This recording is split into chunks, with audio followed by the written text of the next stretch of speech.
Mencermati Indonesia dengan bijak dari kacamata kebangsaan, kita dapat menemukan banyak pemikiran konstruktif, kritis, dan taktis yang mampu menyelesaikan problem negeri ini. Satu Meja The Forum live di Kompas TV.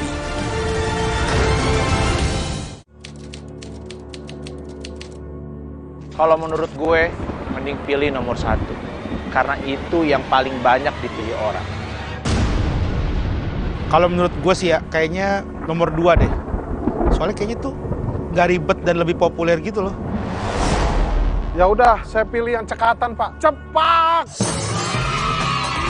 Suci Barbar Show, Ngawan Bos di Kompas TV.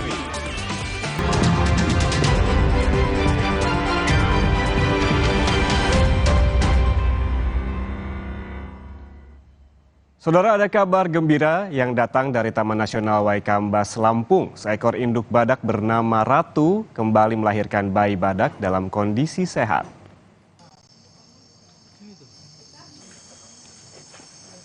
Bayi badak berjenis kelamin betina ini lahir pada hari Sabtu sekitar pukul 01:44 dini hari dalam kondisi sehat dengan berat badan sekitar 27 kg. Bayi badak berjenis kelamin betina ini lahir dari induk bernama Ratu dan Andalas. Kelahiran bayi badak ini pun menjadi kabar gembira bagi dunia konservasi Indonesia dan juga masyarakat.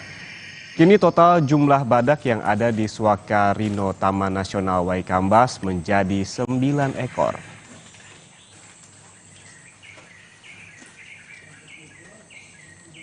Ya, memang benar telah terjadi kelahiran individu badak di Taman Nasional Waikambas itu pada tanggal 30 September jam 01.44 itu dari indukan Ratu dan Andalas. Itu kan kebetulan lahir jenis kelamin betina dengan berat badan 27 kg. Nah, kalau yang berikut ini ada hamparan saluran irigasi pertanian di Desa Sukorejo, Bangsal Sari, Jember, Jawa Timur yang disulap menjadi wisata kanal. Wisata ini terinspirasi dari kegiatan susur sungai.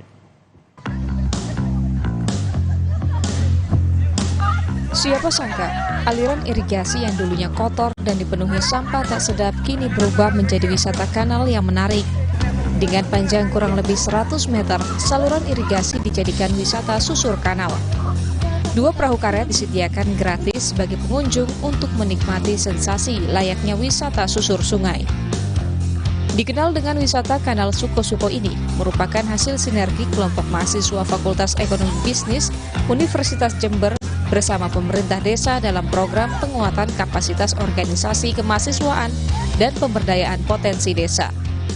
Adanya wisata kanal Suko-Suko ini semoga hal-hal tersebut bisa diminimalisir dan lebih dikembangkan lagi mengenai UMKM. Ada berapa meter ini, Mbak? Ada sekitar 100 meter ya, Pak. Nah, kami juga nanti akan melakukan pelatihan-pelatihan juga kepada Pokdarwis. Jadi dari desa itu menurunkan surat keputusan untuk pengurus Pokdarwis. Nantinya Pokdarwis itu kami lakukan pelatihan-pelatihan untuk pengembangan dari wisata ini sendiri. Jadi pelatihan pengelolaan wisata, pelatihan manajemen marketing, digital marketing. Kami juga menggaling beberapa UMKM yang ada di sini untuk melakukan pemberdayaan di sini. Kami berdayakan dari desa dan untuk desa.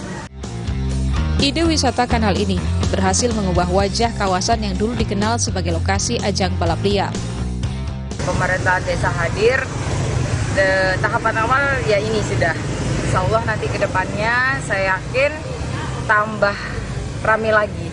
Ini aja yang cuma sekedar belum ada jualan aja sudah rame, apalagi sudah ada yang jualan. Saya yakin akan lebih dari ini, akan lebih maju lagi dan akan lebih ramai lagi untuk mengangkat UMKM.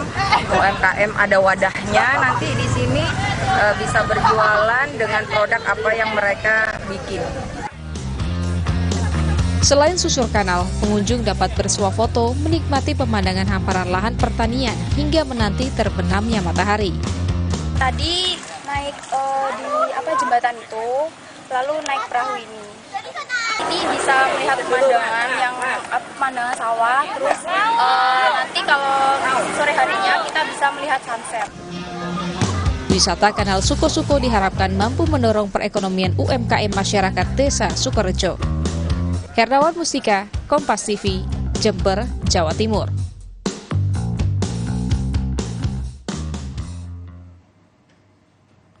Informasi tadi sekaligus menutup perjumpaan kita. Tetap pantau terus informasi pemilu 2024 hanya di Kompas TV independen terpercaya. Kami akhiri Kompas pagi hari ini. Saya Gracia Adur. Dan saya Yan Rahman. Terima kasih atas kebersamaan Anda pagi ini. Sampai jumpa.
Kompas TV, Rumah Pemilu.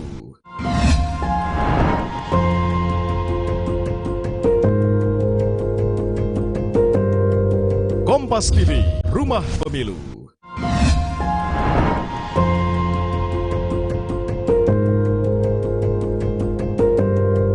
Kompas TV, Rumah Pemilu. Seorang pelajar mengalami luka bakar di bagian wajah setelah menjadi korban penyiraman air keras saat terjadi tawuran di Kelapa Gading, Jakarta Utara.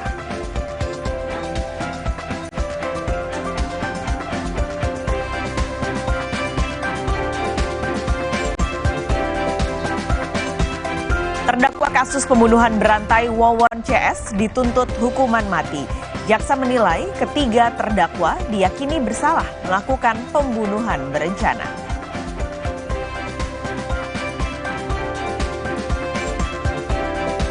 Polisi kembali memeriksa artis judi online. Kemarin artis Amanda Manopo diperiksa Barreskrim Polri terkait dengan promosi judi online.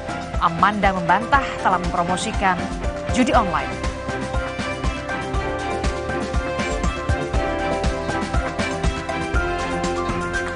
Ketua Umum PDI Perjuangan Megawati Soekarno Putri memberikan sinyal menolak isu bergabung dengan Koalisi Indonesia Maju untuk mengusung Prabowo Ganjar.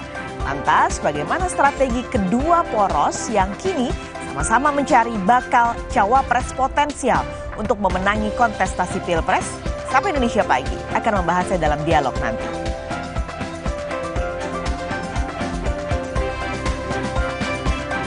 Agar subsidi Transjakarta sebesar 3,5 triliun rupiah tepat sasaran, Pemprov DKI Jakarta akan memberlakukan sistem tiket berbasis akun. Nantinya tiket Transjakarta akan bergantung terhadap kondisi ekonomi dan domisili penumpang.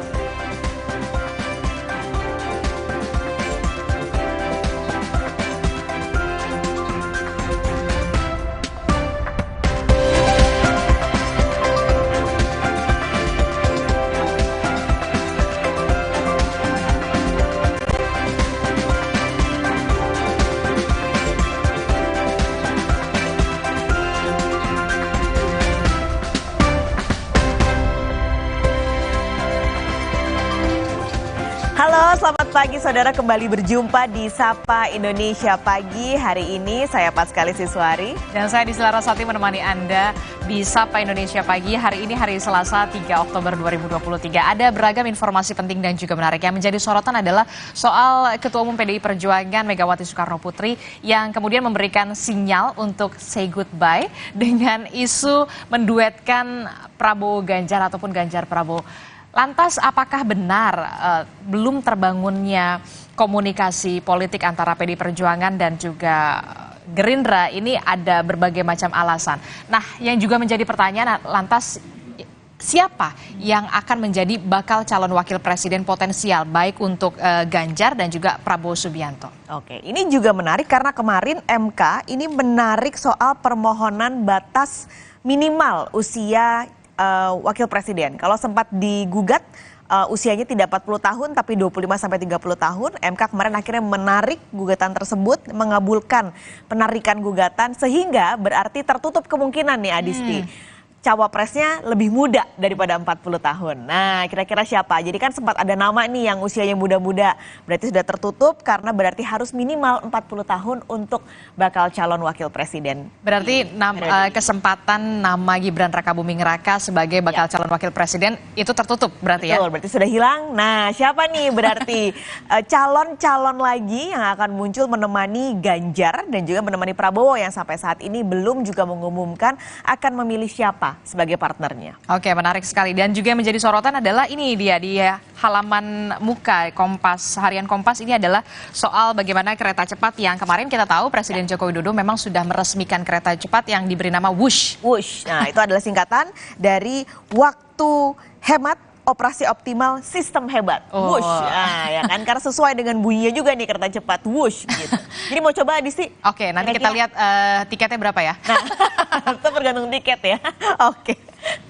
Tapi kalau dihitung-hitung tiket sebenarnya ini kan kisarannya masih 250.000 sampai 350.000 rupiah lah ya. Tapi kalau kita bandingkan dengan Argo Parahyangan misalnya yang sama-sama menuju ke Bandung dengan waktu tempuh 3 jam dengan kisaran tiket atau perbedaan harganya sekitar 100.000 sampai 150.000 rupiah, ya masih worth it lah ya untuk dicoba. Kalau memang Anda butuh cepat sekali untuk sampai di Bandung, hanya dalam waktu 45 menit sudah ada di kota Bandung, silahkan memang memilih untuk harga yang lebih mahal dibandingkan dengan Argo Parahyangan. Tapi kalau untuk perbedaannya 150.000 rupiah, masih oke lah untuk dicoba. Masih oke lah ya, apalagi tadi yang disebutkan Paskalis jika memang bisa dikatakan ini untuk kebutuhan bisnis trip begitu yang butuh waktu cepat dan juga singkat pastinya.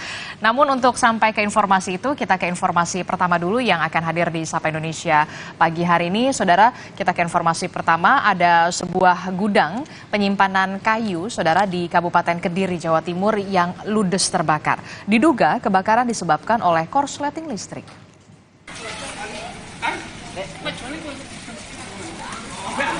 Kobaran api membakar sebuah gudang penyimpanan kayu di Desa Manyaran, Kecamatan Banyakan, Kediri. Kencangnya angin dan juga banyaknya barang yang mudah terbakar membuat api dengan cepat membesar dan juga membakar seluruh bangunan gudang. Kebakaran terjadi saat gudang dalam kondisi kosong dan tidak ada aktivitas.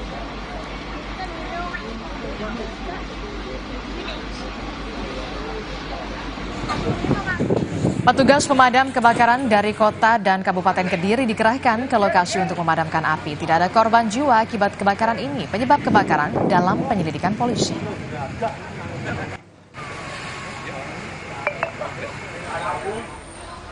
Di Banyumas, Jawa Tengah, sebuah rumah di Desa Cikawung, Kecamatan Pekuncen, ludes terbakar. Api dapat dipadamkan setelah 2 unit mobil diterjunkan ke lokasi. Tidak ada korban jiwa dalam peristiwa ini, sementara penyebab kebakaran masih dalam penyelidikan pihak kepolisian.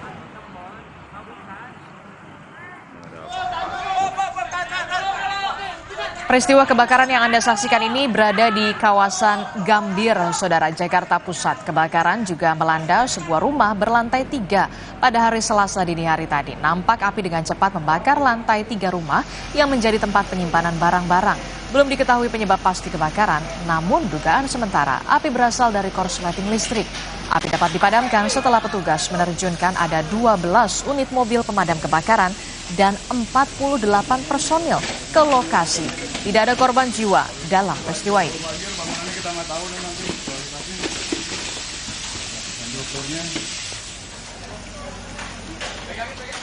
Sorotan lainnya, Saudara, tim SAR gabungan menemukan jenazah seorang anak yang tenggelam di Sungai Indragiri, Kabupaten Indragiri Hilir, Riau pada Senin malam. Pencarian dilakukan menggunakan alat navigasi dan penyelam. Petugas Basarnas menggunakan alat navigasi untuk mengetahui lokasi jatuhnya korban, kemudian menerjunkan tim penyelam untuk menemukan keberadaan korban tenggelam.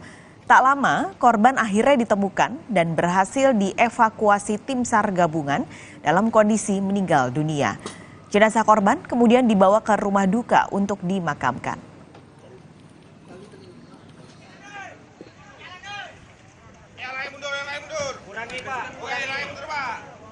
Kebocoran pipa Pertamina di sebuah SPBU mengakibatkan sumur warga di Kota Kediri tercemar. Pihak Pertamina pun mengakui hal itu. Pertamina Regional Jawa Timur, Bali, dan Nusa Tenggara melakukan pemeriksaan di SPBU Tempurejo, Kota Kediri. Pemeriksaan difokuskan pada operasional SPBU yang harus berhenti untuk keperluan pemeriksaan tercemarnya sumur warga. Hasilnya, Saudara, ditemukan adanya kebocoran pipa penghubung antara tangki pendam Pertamax dengan mesin pompa SPBU. Hal ini kemudian memicu adanya rembesan BBM dari SPBU hingga mencemari air sumur milik warga. Adanya rembesan di situ. Mengenai penyebab dan juga lokasi titik pastinya itu masih dalam penelusuran lebih lanjut. Sebuah truk berusaha menghindari sebuah angkutan kota dan menabrak sepeda motor yang melaju dari arah berlawanan di Kembangan, Jakarta Barat. Dua pengendara sepeda motor mengalami luka berat.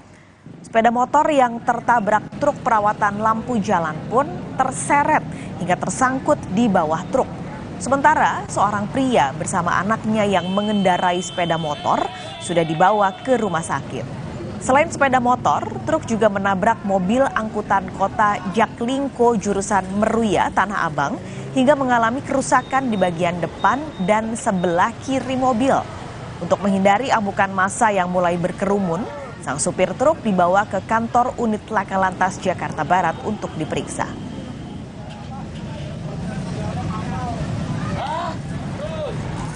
Diduga salah ambil jalur, 3 mobil mewah nekat putar balik dan melawan arah di ruas tol Depok Antasari.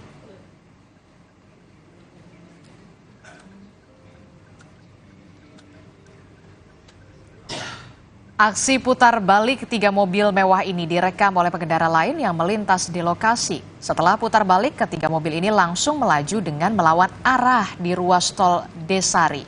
Aksi membahayakan 3 mobil ini diduga dilakukan karena salah ambil jalur.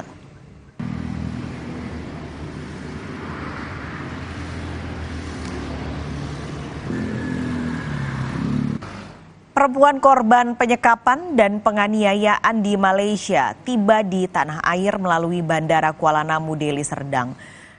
Korban tiba dengan sang suami dan 2 orang tim kuasa hukum melalui Konsulat Jenderal Republik Indonesia di Penang, Malaysia. Fauziah Fadilah, perempuan asal Langkat, Sumatera Utara yang disekap dan disiksa di Malaysia akhirnya dapat pulang ke tanah air. Tiba di Bandara Kuala Namu, Deli Serdang, korban langsung disambut sanak keluarga. Fauziah Fadilah mengucapkan banyak terima kasih kepada KBRI dan Kepolisian Malaysia yang telah berhasil menangkap para pelaku. Walau kesehatannya sudah cukup membaik, Fauziah mengaku masih trauma dan belum bisa bercerita banyak.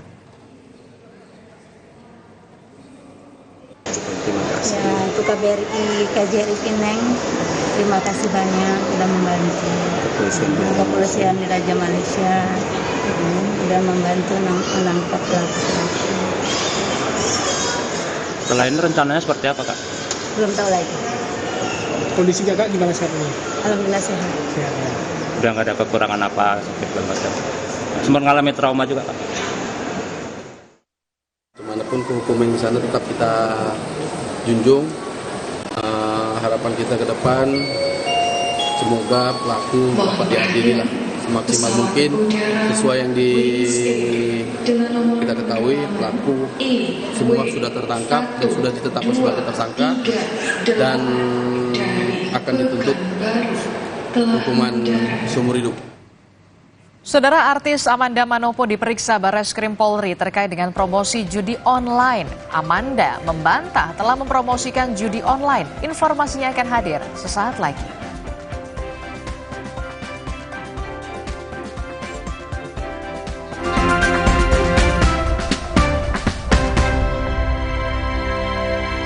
Kok bento? Bisa menyerang siapa saja. Obati dengan Silergi. Cetirizine-nya aktif obati alergi, aman sesuai anjuran. Silergi, solusi redakan alergi. Produksi Konimax.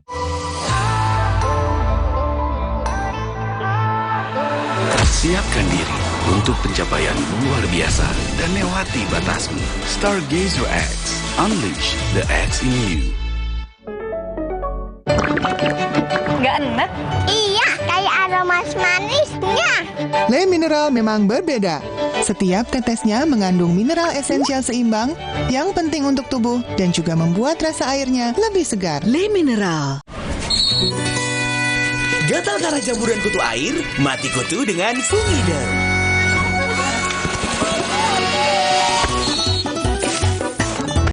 Fungiderm, aktif basmi jamur. Produksi Konimax. Terus, enaknya terus.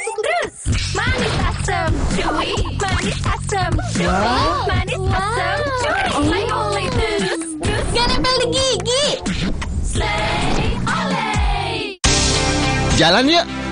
Usia nambah, gerak susah ya. Kesehatan sendi harus diperhatikan. Rajin gerak badan tak berlebihan. Bila perlu, minum Wellmove. Diproduksi dengan teknologi modern, higienis, dan halal. Wellmove, bergerak itu nikmat. Untuk membantu atasi capek, pegal, dan nyeri otot, pakai Hotin Cream. Kalau untuk meredakan nyeri sendi, rematik dan keseleo, nah, itu pakai Hotin DCL baru. Bahan aktif DCL-nya efektif mengobati rematik, lindung, dan nyeri sendi. Hotnya, Hotin banget deh. Si kecil flu disertai batuk. Thermorex Plus, redakan flu dan batuk sekaligus. Thermorex Plus selalu menjaga kualitas, aman diminum, sesuai dosis anjuran. Thermorex Plus, kembalikan keceriaan si kecil. Produksi Konimax. Kopi ABC Klepon, sensasi baru yang kacau habis. Kopi dipadu kelapa gurih, manis gula aren dan harum pandan. praktis, langsung pakai air dingin. Baru, Kopi ABC Klepon, rasa legit Nusantara. Dulu, saat flu, atasi dengan Inza. Sekarang, zaman serba cepat. Saat flu, minum Inza baru. Dengan formula yang telah diperbaharui, efektif atasi gejala flu. Inza baru, solusi jitu atasi flu. Produksi Konimax.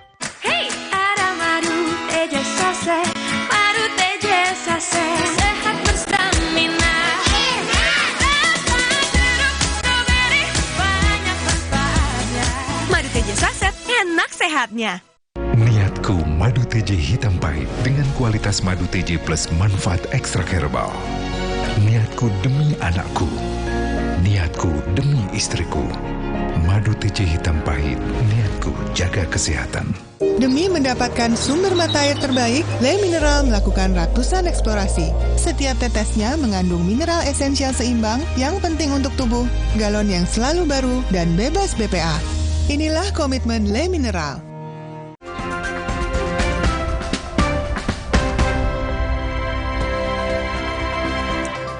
Saudara, seorang pelajar sekolah menengah kejuruan nekat menyiram air keras ke wajah pelajar lain saat tawuran di Jalan Perintis Kemerdekaan Kelapa Gading, Jakarta Utara. Akibatnya, satu pelajar mengalami luka bakar di wajah hingga harus menjalani perawatan di RSUD Koja.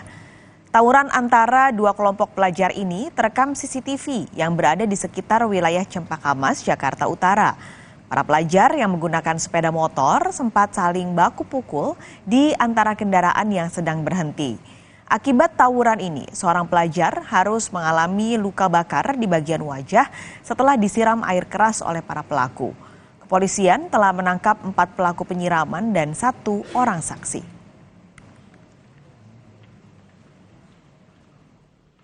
Di situ mereka sempat terjadi baku pukul, namun sempat berhenti dan kembali melanjutkan perjalanan ke arah Kelapa Gading ya, tepatnya di di dekat pos polisi TL Coca-Cola ya. Sampai situ akhirnya salah satu dari pelaku ini ya dengan inisial Y akhirnya menyiram air keras yang memang sengaja sudah dipersiapkan ya kepada salah satu lawannya, yaitu yang sekarang menjadi korban, ke arah muka, sehingga korban mengalami luka akibat air keras yang cukup lumayan parah di wajah. Terdakwa kasus pembunuhan berantai Wawon CS dituntut hukuman mati. Jaksa menilai ketiga terdakwa diyakini bersalah melakukan pembunuhan berencana. Ketiga terdakwa, Wawon, Duloh, dan Dede, didakwa melakukan pembunuhan berencana terhadap 3 perempuan yang merupakan istri dan anak tiri Wawon. Wawon CS didakwa membunuh ketiganya dengan kopi yang dicampur dengan racun. Terkait tuntutan tersebut, pengacara terdakwa akan mengajukan keringanan hukuman di agenda sidang pledoi. Jaksa memohon kepada majelis hakim agar saudara dijatuhi pidana. Pengen ketemu sama keluarga. Pengen ketemu sama keluarga. Kenapa sudah lama nggak ketemu ya Ki?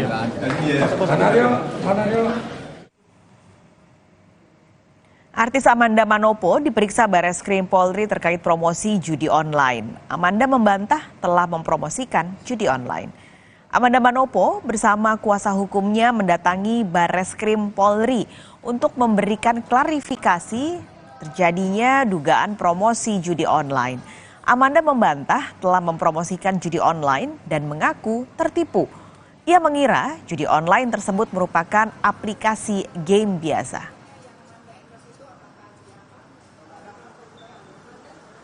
Sama kepolisian yang ada, kalau memang apa yang terjadi pada saat ini hanya sebuah kesalahpahaman saja gitu. Nanti mungkin seterusnya bisa tanya sama lawyer saya aja sih. Mbak, sesaat Anda menerima job ini, apa Anda tahu ini adalah judi online? Tidak, saya tidak tahu sama sekali. Apa yang Anda tahu?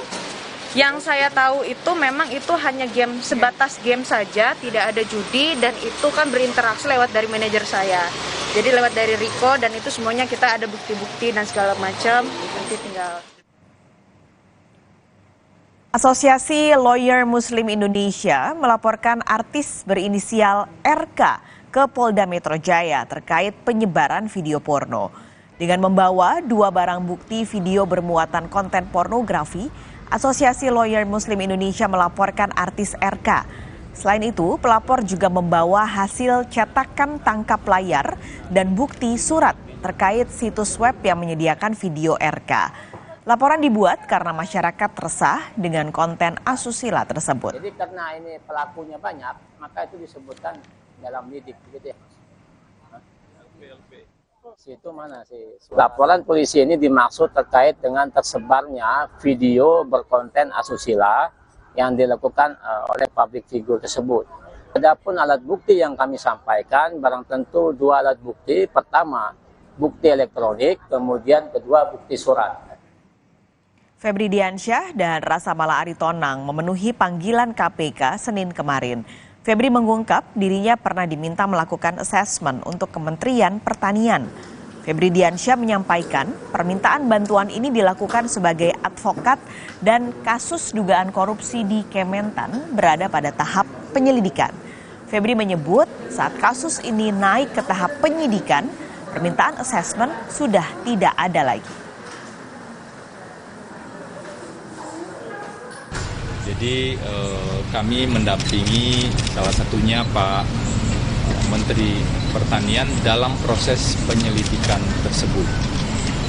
Nah, dalam proses pendampingan itu tadi juga dijelaskan kami melaksanakan tugas sesuai dengan undang-undang, mendapatkan informasi-informasi, dokumen-dokumen yang kemudian kami susun dalam sebuah pendapat hukum. Jadi ada legal opinion itu yang kami susun, dan itulah tadi yang dikonfirmasi oleh penyidik. Jadi kenapa itu dikonfirmasi?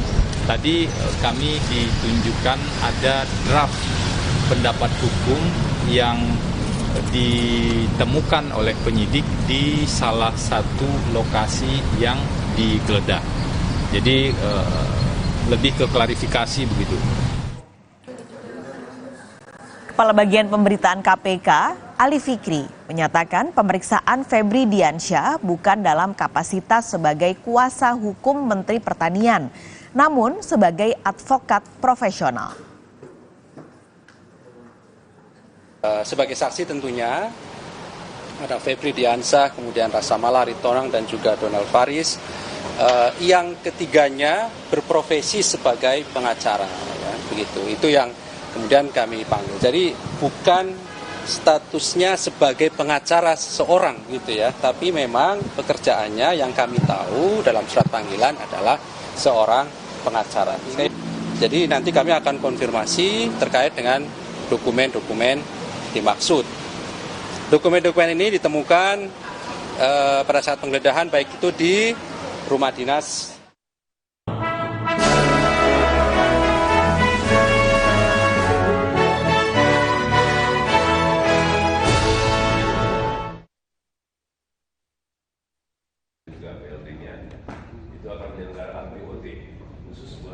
Sebagaimana yang diatur dalam Undang-Undang, Mahkamah Agung memiliki 5 fungsi dalam menjalankan tugasnya sebagai lembaga negara. 5 fungsi Mahkamah Agung antara lain fungsi peradilan, fungsi pengawasan, fungsi mengatur, fungsi nasihat, dan fungsi administratif. Dalam menjalankan fungsi mengatur, Mahkamah Agung memiliki kewenangan untuk dapat membuat peraturan acara sendiri jika dianggap perlu untuk mencukupi hukum acara yang sudah diatur undang-undang. Peraturan acara sendiri Mahkamah Agung terdiri dari peraturan Mahkamah Agung, surat keputusan, dan fatwa Mahkamah Agung. Dalam upaya melahirkan berbagai peraturan perundang-undangan itu, maka Biro Hukum dan Humas Mahkamah Agung dengan bekerja sama dengan Badan Litbang Diklat Kumdil Mahkamah Agung melaksanakan pelatihan legal drafter bagi para hakim justisial dan ASN di lingkup Mahkamah Agung. Pelatihan diadakan di auditorium Gedung Badiklat Kumdil Mahkamah Agung Megamendung, Bogor, Jawa Barat. Pelatihan diikuti oleh 46 orang hakim justisial dan ASN dalam lingkup Biro Hukum dan Humas Mahkamah Agung. Kepala Bagian Peraturan Perundang-undangan Mahkamah Agung Irwan Rosadi menyatakan pelatihan ini bertujuan untuk membekali para hakim justisial dan ASN di Biro Hukum dan Humas dalam menerbitkan peraturan pembentukan perundang-undangan Mahkamah Agung yang berkualitas. Pelatihan kali ini diadakan oleh Pusdiklat Mahkamah Agung, yaitu pelatihan legal drafter bagi hakim justisial dan ASN pada Biro Hukum dan Humas. Melalui pelatihan ini diharapkan dapat meningkatkan kualitas sumber daya manusia di dalam melakukan pembentukan peraturan perundang-undangan. Harapannya tentu saja agar Mahkamah Agung dapat membuat peraturan-peraturan yang berkualitas. Para peserta pelatihan sangat mengapresiasi diadakannya pelatihan ini. Para peserta menyatakan pelatihan ini dapat menambah ilmu pengetahuan dan pengalaman yang nantinya bermanfaat dalam membentuk peraturan perundang-undangan. Banyak sekali hal yang kami dapatkan, materi yang sifatnya teknis pembuatan peraturan perundang-undangan, dan juga materi tersebut disampaikan oleh para narasumber yang sangat kompeten. Hal ini tentu akan menambah hasanah keilmuan dari para hakim justisial dan ASN pada Biro Hukum dan Humas Mahkamah Agung dalam membantu Mahkamah Agung mengeluarkan peraturan perundang-undangan yang jauh lebih baik ke depannya. Kegiatan pelatihan legal drafter ini difasilitasi oleh Badan Diklat Litbang Kumdil Mahkamah Agung dengan mendatangkan sejumlah pakar yang kompeten seperti Ketua Kamar Pembinaan, Profesor Dr. Takdir Rahmadi. Pelatihan berlangsung selama 6 hari dari tanggal 1 hingga 6 Oktober 2022. Tim Liputan Kompas TV Bogor, Jawa Barat.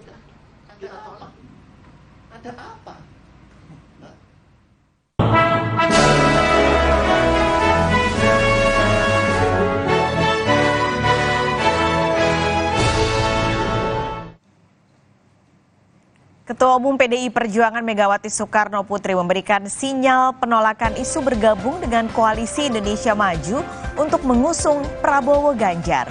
Lantas, bagaimana strategi kedua poros yang kini sama-sama mencari bakal cawapres potensial untuk memenangi kontestasi Pilpres? Sapa Indonesia Pagi akan membahasnya dalam dialog bersama Adisti Larasati sesaat lagi.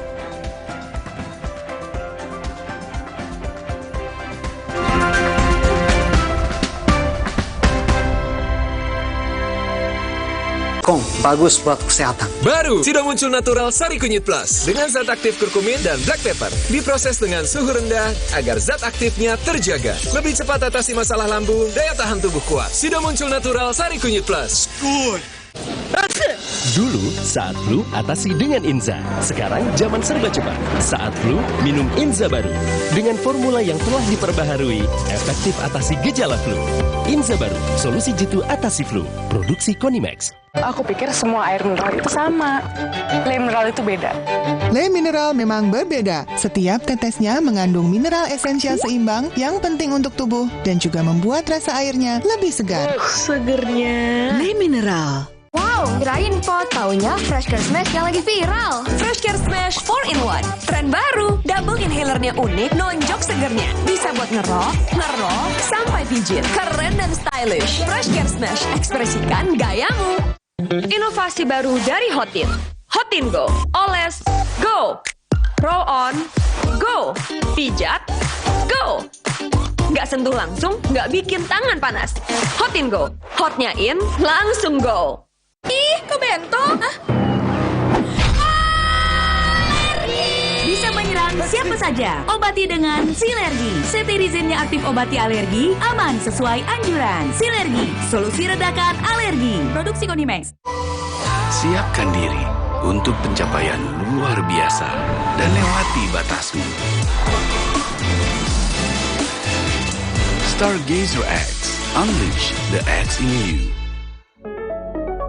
Demi mendapatkan sumber mata air terbaik, Le Mineral melakukan ratusan eksplorasi. Setiap tetesnya mengandung mineral esensial seimbang yang penting untuk tubuh, galon yang selalu baru, dan bebas BPA. Inilah komitmen Le Mineral. Polusi berdampak pada kesehatan. Jadi gampang batuk, tenggorokan gatal, banyak dahak, sesak nafas, daya tahan tubuh menurun. Solusinya pakai masker dan minum tolak angin setiap hari. Tolak angin telah teruji ilmiah, aman, dan berkhasiat. Agar daya tahan tubuh kuat dan gak masuk angin, orang pintar minum tolak angin. Jalan yuk! Usia nambah, gerak susah ya. Kesehatan sendi harus diperhatikan. Rajin gerak badan tak berlebihan. Bila perlu, minum Wellmove. Diproduksi dengan teknologi modern, higienis, dan halal. Wellmove, bergerak itu nikmat. Untuk membantu atasi capek, pegal, dan nyeri otot, pakai Hotin Cream. Kalau untuk meredakan nyeri sendi, rematik dan keseleo, nah, itu pakai Hotin DCL baru. Bahan aktif DCL-nya efektif mengobati rematik, linu, dan nyeri sendi. Hotnya Hotin banget deh. Si kecil flu disertai batuk. Thermorex Plus, redakan flu dan batuk sekaligus. Thermorex Plus selalu menjaga kualitas, aman diminum, sesuai dosis anjuran. Thermorex Plus, kembalikan keceriaan si kecil. Produksi Konimax.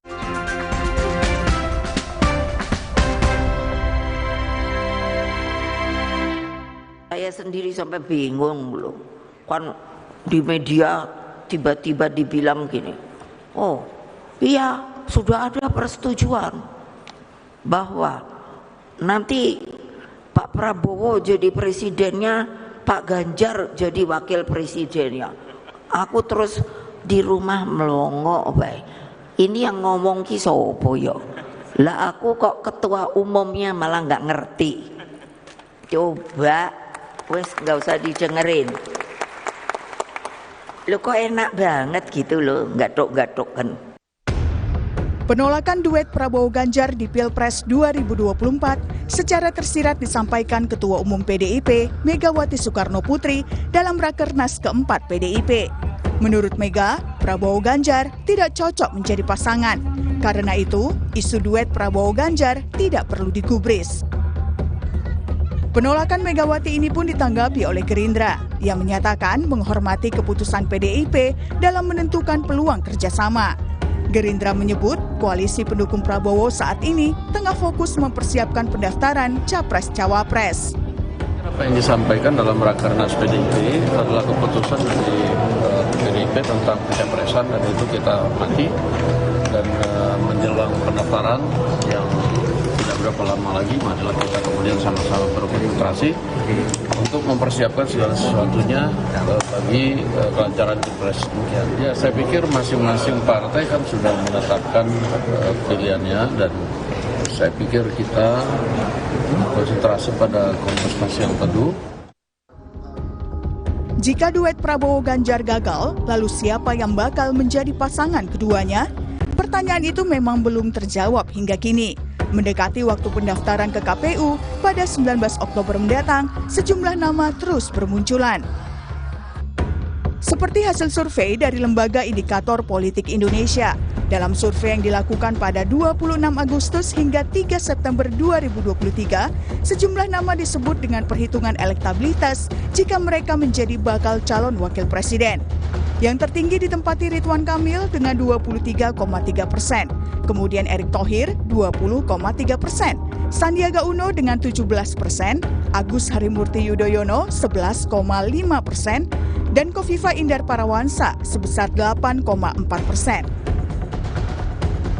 Lalu siapa yang akan dipilih Prabowo Subianto atau Ganjar Pranowo sebagai pasangan mereka di Pilpres 2024? Tim Liputan, Kompas TV.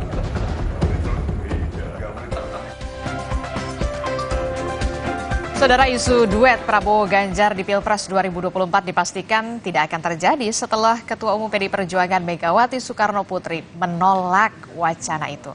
Lalu siapa yang akan dipilih keduanya sebagai rekan duet di Pilpres 2024 dan apa yang menjadi pertimbangan keduanya dalam menentukan pasangan? Kita bahas soal ini bersama dengan sejumlah narasumber. Sudah ada Direktur Eksekutif Indikator Politik Indonesia Burhanuddin Muhtadi, ada politisi PDI Perjuangan Andreas Hugo Parera dan juga Wakil Ketua Umum Partai Gerindra Habibur Rahman. Selamat pagi, assalamualaikum. Selamat pagi. Waalaikumsalam. Pagi. Saya ke Bang Andreas dulu deh. Bang Andreas, ini kan secara apa ya, bisa dikatakan terang-terangan lah kemarin di Rakernas, Ibu Ketua Umum Bu Mega bilang ini sampai melongo, nggak tahu kenapa bisa begini, ada isu duet ini. Bahkan Bu Mega mengatakan nggak tune in gitu. Apa yang menyebabkan nggak tune in sebenarnya? Ya, karena baik Pak Prabowo maupun Mas Ganjar, ya kedua-duanya pertama menghendaki atau sudah diputuskan untuk menjadi calon presiden dari ya kelompok dukungan masing-masing gitu, dari kelompok partai yang mendukungnya.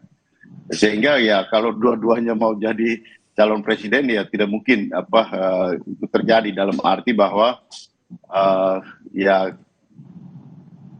tidak ada dua calon presiden muncul bersamaan di dalam satu kelompok partai yang mendukung. Yang kedua juga kalau lihat dari platform politik ya yang selama kemarin kami bahas di dalam Rakernas, ya PDI Perjuangan mengedepankan ya persoalan-persoalan yang pertama menyangkut ya kemarin kita bicara soal pangan. Sebelumnya di Rakernas sebelumnya kami membahas soal fakir miskin dan anak terlantar. Jadi kita bicara soal melanjutkan program-program pemerintahan Pak Jokowi ini sampai pada persoalan-persoalan program-program yang detail yang menyangkut persoalan-persoalan pokok di masyarakat gitu.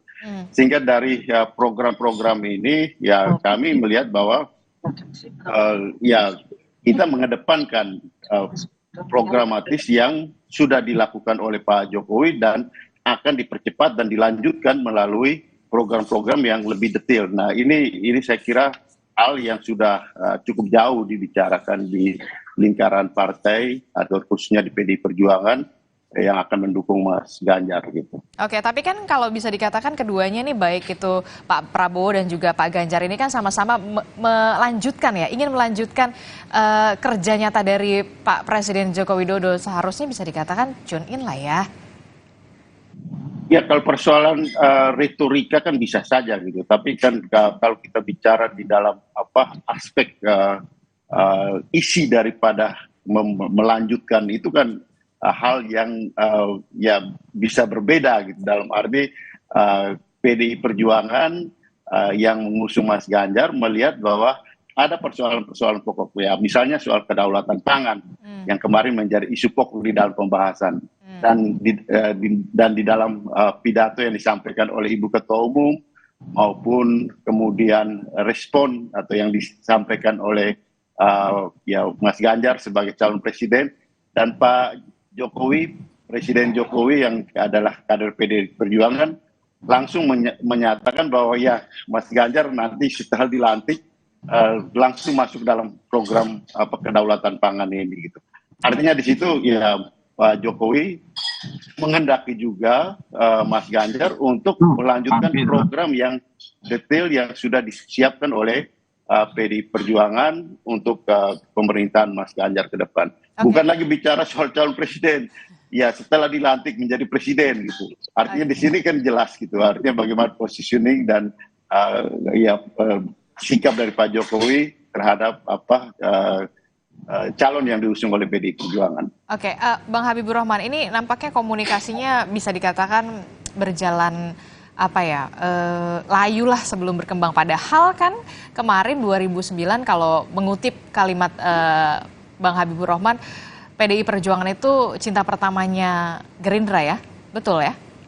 Ya jadi begini ya, dalam berpolitik, kita beraktivitas di dunia politik ini ada 3 lapisan yang perlu kita sadari. Yang pertama persoalan ideologis ya. Sebetulnya secara ideologis tidak ada masalah ya, bahkan terdapat banyak kesamaan antara kami dengan partai PDI Perjuangan. Dan tentu harus jujur diakui, PDI Perjuangan adalah salah satu contoh berpolitik yang menjadi acuan kami ya sebagai partai yang baru lahir tahun 2008. Lalu lapis yang kedua adalah soal politik ya. Kami juga memiliki banyak kesamaan dengan PDI Perjuangan, yaitu sama-sama memandang bahwa pemerintahan saat ini sangat berhasil dan harus dilanjutkan ya.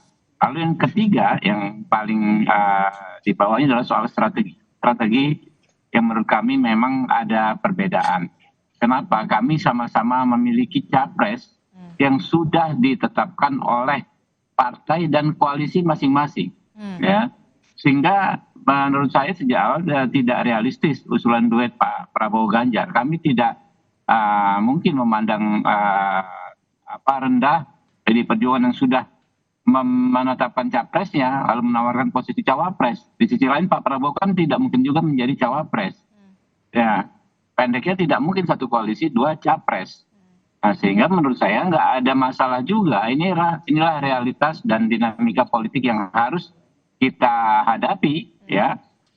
Kita sama secara ideologis, sama secara politik, tapi beda dalam konteks pilihan. Itulah yang disampaikan selalu oleh Pak Prabowo. Kontestasi ini kita jalani dengan damai, dengan guyup, dengan rukun. Jangan sampai perbedaan pilihan ya, membuat kita terpecah belah, ya, merasa paling benar sendiri, ya kan, merasa tidak ada pihak di luar kita yang benar. Nggak ada masalah sebetulnya, ya kita berbeda pilihan, tetapi ya harus disadari inilah pilihan kontestasi saja. Ya. Setelah kontestasi kita sebagai elemen bangsa harus bersatu, bagaimana memastikan capaian yang saat ini sudah ada bisa dilanjutkan dan memastikan Indonesia menjadi negara yang lebih maju, terus maju. Nah itulah kenapa saya bilang yang ini ya memang sejak awal agak nggak realistis usulan duet Pak Prabowo Pak Ganjar itu. Jadi nggak ada masalah, dan yang perlu digarisbawahi ya, pernyataan Ibu Megawati kemarin itu sangat-sangat lembut ya.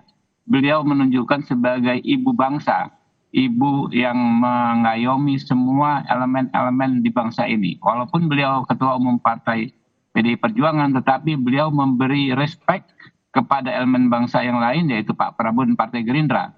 Narasinya secara umum tidak sama sekali bertendensi negatif, apalagi merendahkan ya Pak Prabowo, tapi justru memberikan penghormatan bahwa keduanya sama-sama berkualitas, disebut ganteng dan cantik, tetapi sudah punya pilihan. Nah ini nggak ada masalah.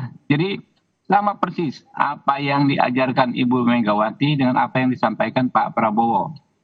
Ya, kita bertarung dengan sehormat-hormatnya, sekeras-kerasnya, tetapi dengan prinsip saling menghormati. Karena kami paham sekali apa yang ada di kepala Pak Ganjar, apa yang ada di kepala rekan-rekan PDI Perjuangan adalah merah putih. Mereka ingin melakukan yang terbaik untuk bangsa ini. Oke. Itu saja. Oke, jadi menghargailah keputusan dari PDI Perjuangan yang memang bisa menyatakan dua-duanya ini sebenarnya bahkan mengibaratkan dua-duanya ini sudah punya pacar begitu ya, Bang Habibur Rahman ya? Oke. Iya, benar. Oke, Mas Burhan melihatnya seperti apa komunikasi yang dilakukan oleh Ketua Umum PDI Perjuangan ini, dan kemudian ternyata ya itu tadi bisa dikatakan kebuntuannya ini karena memang dua-duanya ingin maju sebagai calon presiden. Mas Burhan, pandangannya seperti apa? Ya, selain yang disampaikan oleh Mas Habib mengenai faktor-faktor mengapa poros Mas Ganjar dan Pak Prabowo sulit untuk disatukan, ada satu alasan lagi yang krusial, yaitu berkaitan dengan kenyataan bahwa kedua capres yang berasal dari kubu pemerintah ini punya potensi menang yang sama kurang lebih. Jadi lain soal kalau misalnya salah satu di antaranya itu potensi keunggulannya secara elektoral itu jauh. Nah, mungkin secara realistis yang muncul kalau misalnya kejadian seperti itu adalah duet, ketimbang misalnya Anies Baswedan yang justru malah memenangkan pertarungan jika kubu pemerintah terbelah.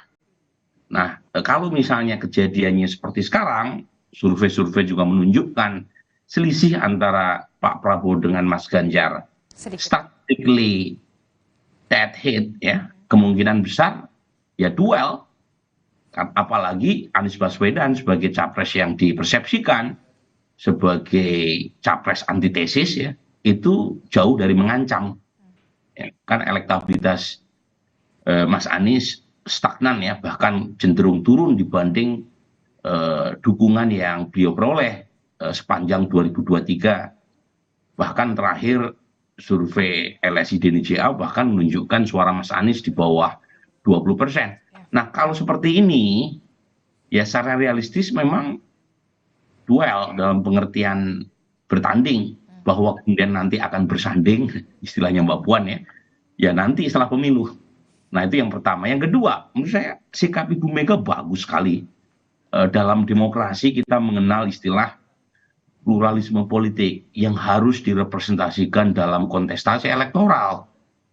Jadi kalau misalnya ada pendukung yang cukup signifikan yang punya intensi untuk memilih Pak Prabowo atau Mas Ganjar, kemudian keputusan elit menjodohkan kedua capres ini, terlepas siapapun yang jadi cawapres, itu menciderai prinsip pluralisme politik.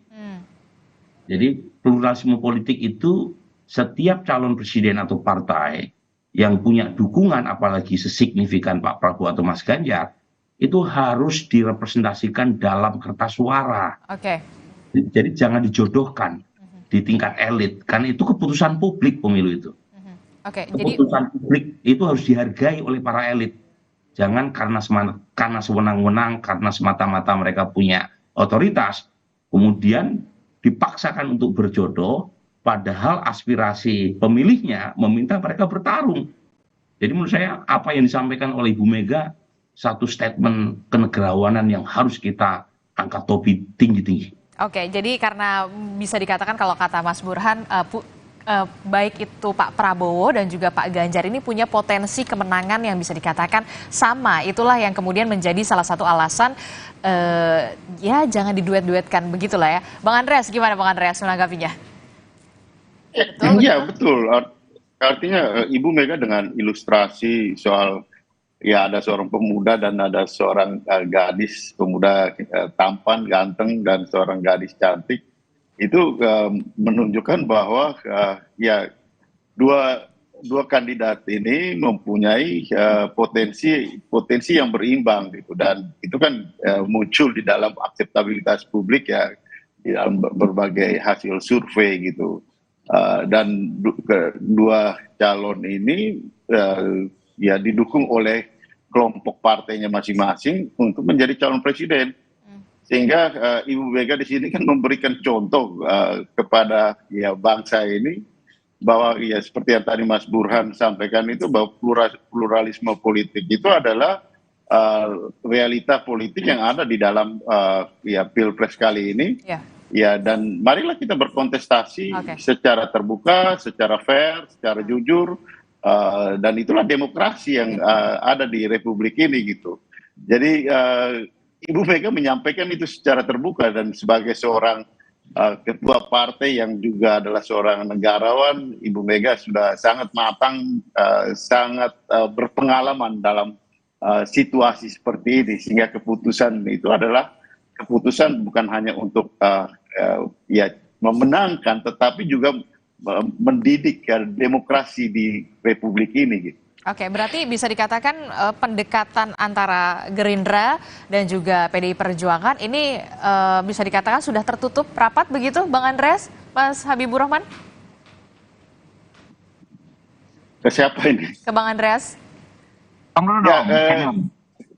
Ya, seperti yang kita lihat bahwa dinamika yang terjadi dan apa yang disampaikan oleh Ibu Ketua Umum, Ibu Megawati Soekarno Putri, itu adalah realita bahwa ada isu-isu itu kan isu, makanya Ibu Mega juga mengatakan dari mana hal ini muncul gitu, beliau sendiri tidak tahu, tapi kok ada berita-berita seperti ini. Ini kan artinya beliau menyatakan bahwa hal itu tidak benar karena keputusan itu datang dari beliau sendiri sebagai seorang yang mempunyai otoritas untuk mengambil keputusan gitu.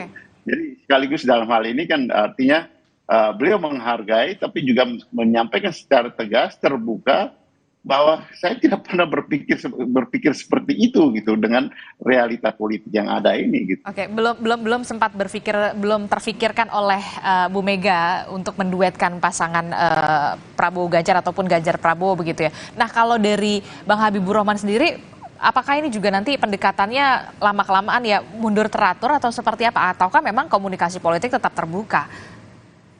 Ya, kurang lebih sama ya dengan yang disampaikan senior saya, Bung Pereira ya, Andreas, bahwa ya justru kan ini kan dua pihak ya, baik Gerindra Pak Ganjar, Gerindra Pak Prabowo, PDIP Pak Ganjar, kita ini kan juga kadang-kadang sama-sama bingung gitu kan, ini dari mana?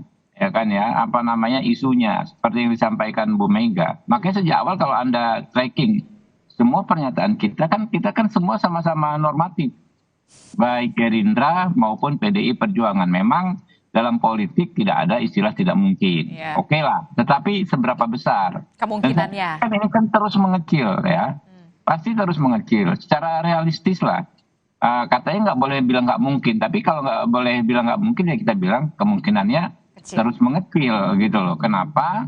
Karena memang ini semuanya sudah on the track masing-masing. Kami sudah merumuskan 12 program, kemudian visi misi sampai dengan rencana sosialisasi di sekian kota gitu kan, dengan partai-partai koalisi pendukung Pak Prabowo gitu kan.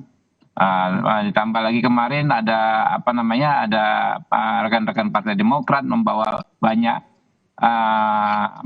pasukan juga ya, dan masukan juga, pasukan dan masukan ya soal bagaimana kerja-kerja pemenangan ke depan. Nah itu kan kita sudah berjalan semua Mbak, gitu ya. Bagaimana misalnya ada sesuatu hal yang besar terjadi, ya ini kan berarti harus merubah apa yang sudah kita siapkan.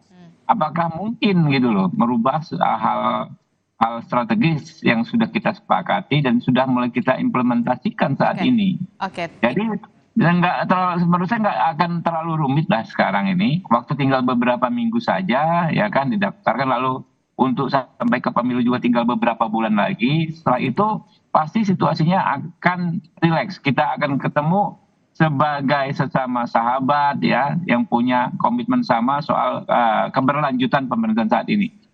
Oke, mengutip pernyataan dari Bang Habibur Rahman, tidak ada yang tidak mungkin, tapi kemungkinan ke arah situ kecil, Mas Burhan. Mas Burhan melihatnya seperti apa? Berarti 2 poros udah pasti terbantahkan, sekarang ada 3 poros begitu. Bisa dikatakan nanti 2 putaran begitu? Jadi sama ya sebenarnya ya. Saya tidak ingin menutup kata mustahil dalam politik. Karena politik itu seni dalam bermain kemungkinan. Tetapi pertanyaannya seberapa besar kemungkinan itu terjadi. per hari ini mengasumsikan dua poros keberlanjutan bersatu dalam satu perahu, meskipun tidak ada kata mustahil sebelum didaftarkan ke KPU, tetapi kansnya, peluangnya itu kecil sekali. Karena tadi alasan yang sudah kita diskusikan di segmen sebelumnya. Nah, yang ditanyakan berikutnya adalah apakah ini artinya 3 poros? Ya bisa jadi. Jadi per hari ini 3 poros yang mungkin ada di meja ya pemilih.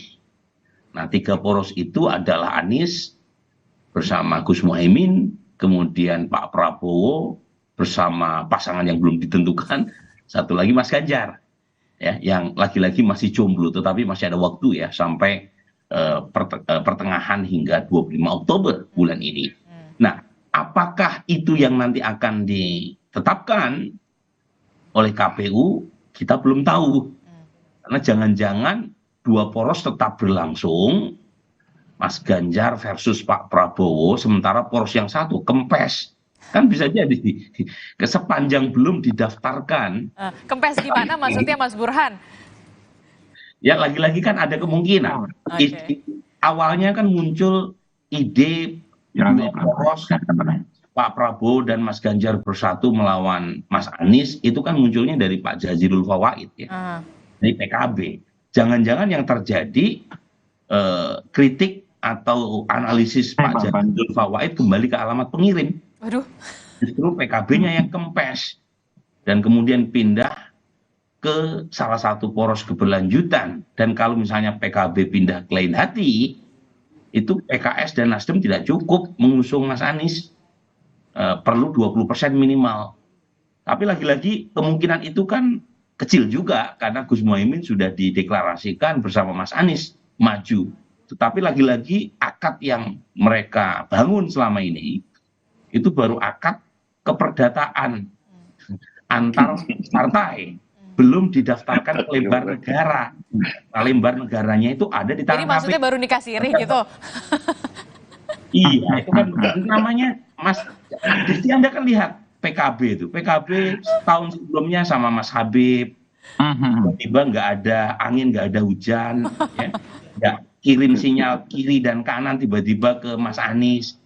Ya kan yang bisa menafsirkan Gus Muhaimin kan, makanya saya pernah menyebut dalam Twitter saya, dan itu viral, jutaan orang itu yang nonton. Wah, ada 3 misteri Tuhan. 1 adalah jodoh, 2 kematian, yang ketiga Muhaimin Iskandar. Ya sih, siapa tahu tiba-tiba di ujung PKB belok lagi, gitu kan? Lagi-lagi itu semuanya itu belum resmi sepanjang janur kuning belum melengkung. Nah, kapan itu? Setelah KPU menetapkan. Oke, selama janur kuning belum melengkung, 3 misteri Tuhan itu belum terpecahkan siapa jawabannya, dan apa pula jawaban siapa nama bakal calon wakil presiden yang akan mendampingi, baik itu dari Pak Ganjar ataupun Pak Prabowo. Kita akan bahas usai jeda, jadi tetaplah bersama kami di Sapa Indonesia Pagi.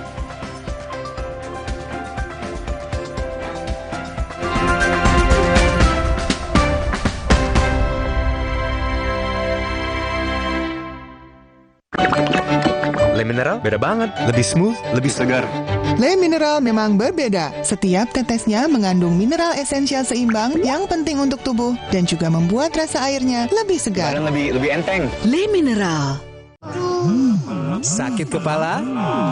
Minum Paramex. Maksud gue. Andalan nih. Paramex cepat kerjanya, gak pakai lama. Cepat redakan sakit kepala, aman sesuai dosis anjuran untuk redakan nyeri. Sakit kepala, Paramex obatnya. Produksi Konimex. Kalau sakit hati, aduh, nyeri otot. Segera minum Paramex nyeri otot. Redakan nyeri otot, sendi, dan pegal linu.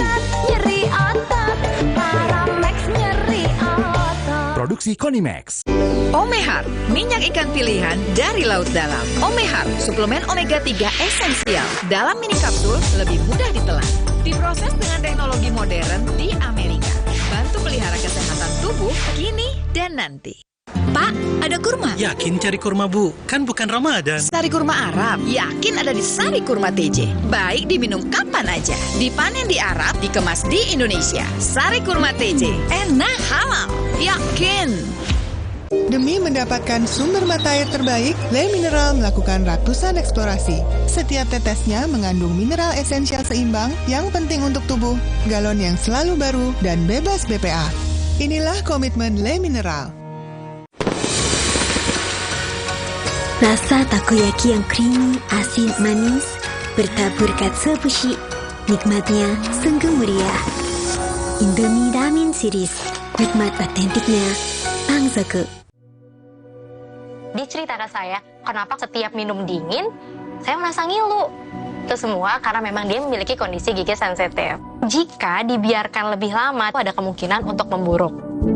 Sensodyne teruji secara klinis untuk menenangkan gigi yang sedang ngilu dan memberikan perlindungan hingga 24 jam. Akhirnya mereka bisa bebas mengkonsumsi makanan tanpa harus takut lagi. Saya merekomendasikan Sensodyne untuk perawatan gigi ngilu. Demi mendapatkan sumber mata air terbaik, Le Mineral melakukan ratusan eksplorasi. Setiap tetesnya mengandung mineral esensial seimbang yang penting untuk tubuh, galon yang selalu baru, dan bebas BPA. Inilah komitmen Le Mineral. Gatal karena jamburan kutu air? Mati kutu dengan Fungiderm.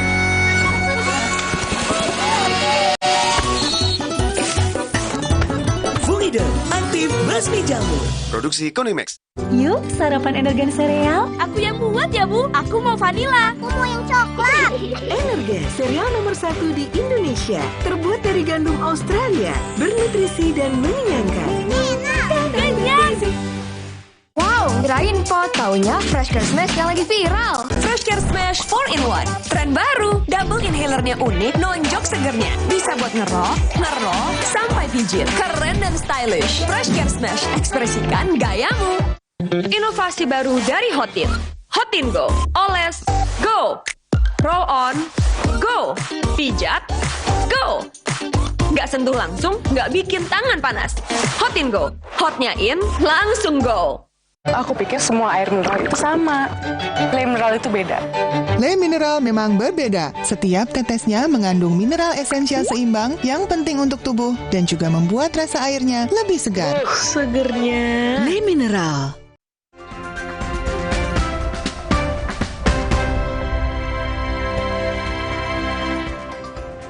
Terima kasih Anda masih bersama kami dalam Sapa Indonesia Pagi. Saudara masih membahas bagaimana isu duet Prabowo Ganjar di Pilpres 2024 yang dipastikan tidak akan terjadi setelah Ketua Umum PDI Perjuangan Megawati Soekarno Putri ini menolak wacana itu. Kita masih membahasnya bersama dengan dari Partai Gerindra, Mas Habibur Rahman, ada juga Bang Andreas Hugo Parera dari PDI Perjuangan dan juga Mas Burhanuddin Muhtadi. Kalau bisa dikatakan sudah dipastikan tidak akan terjadi begitu. Baca pres Ganjar dan juga Pak Prabowo ini kan pasti sudah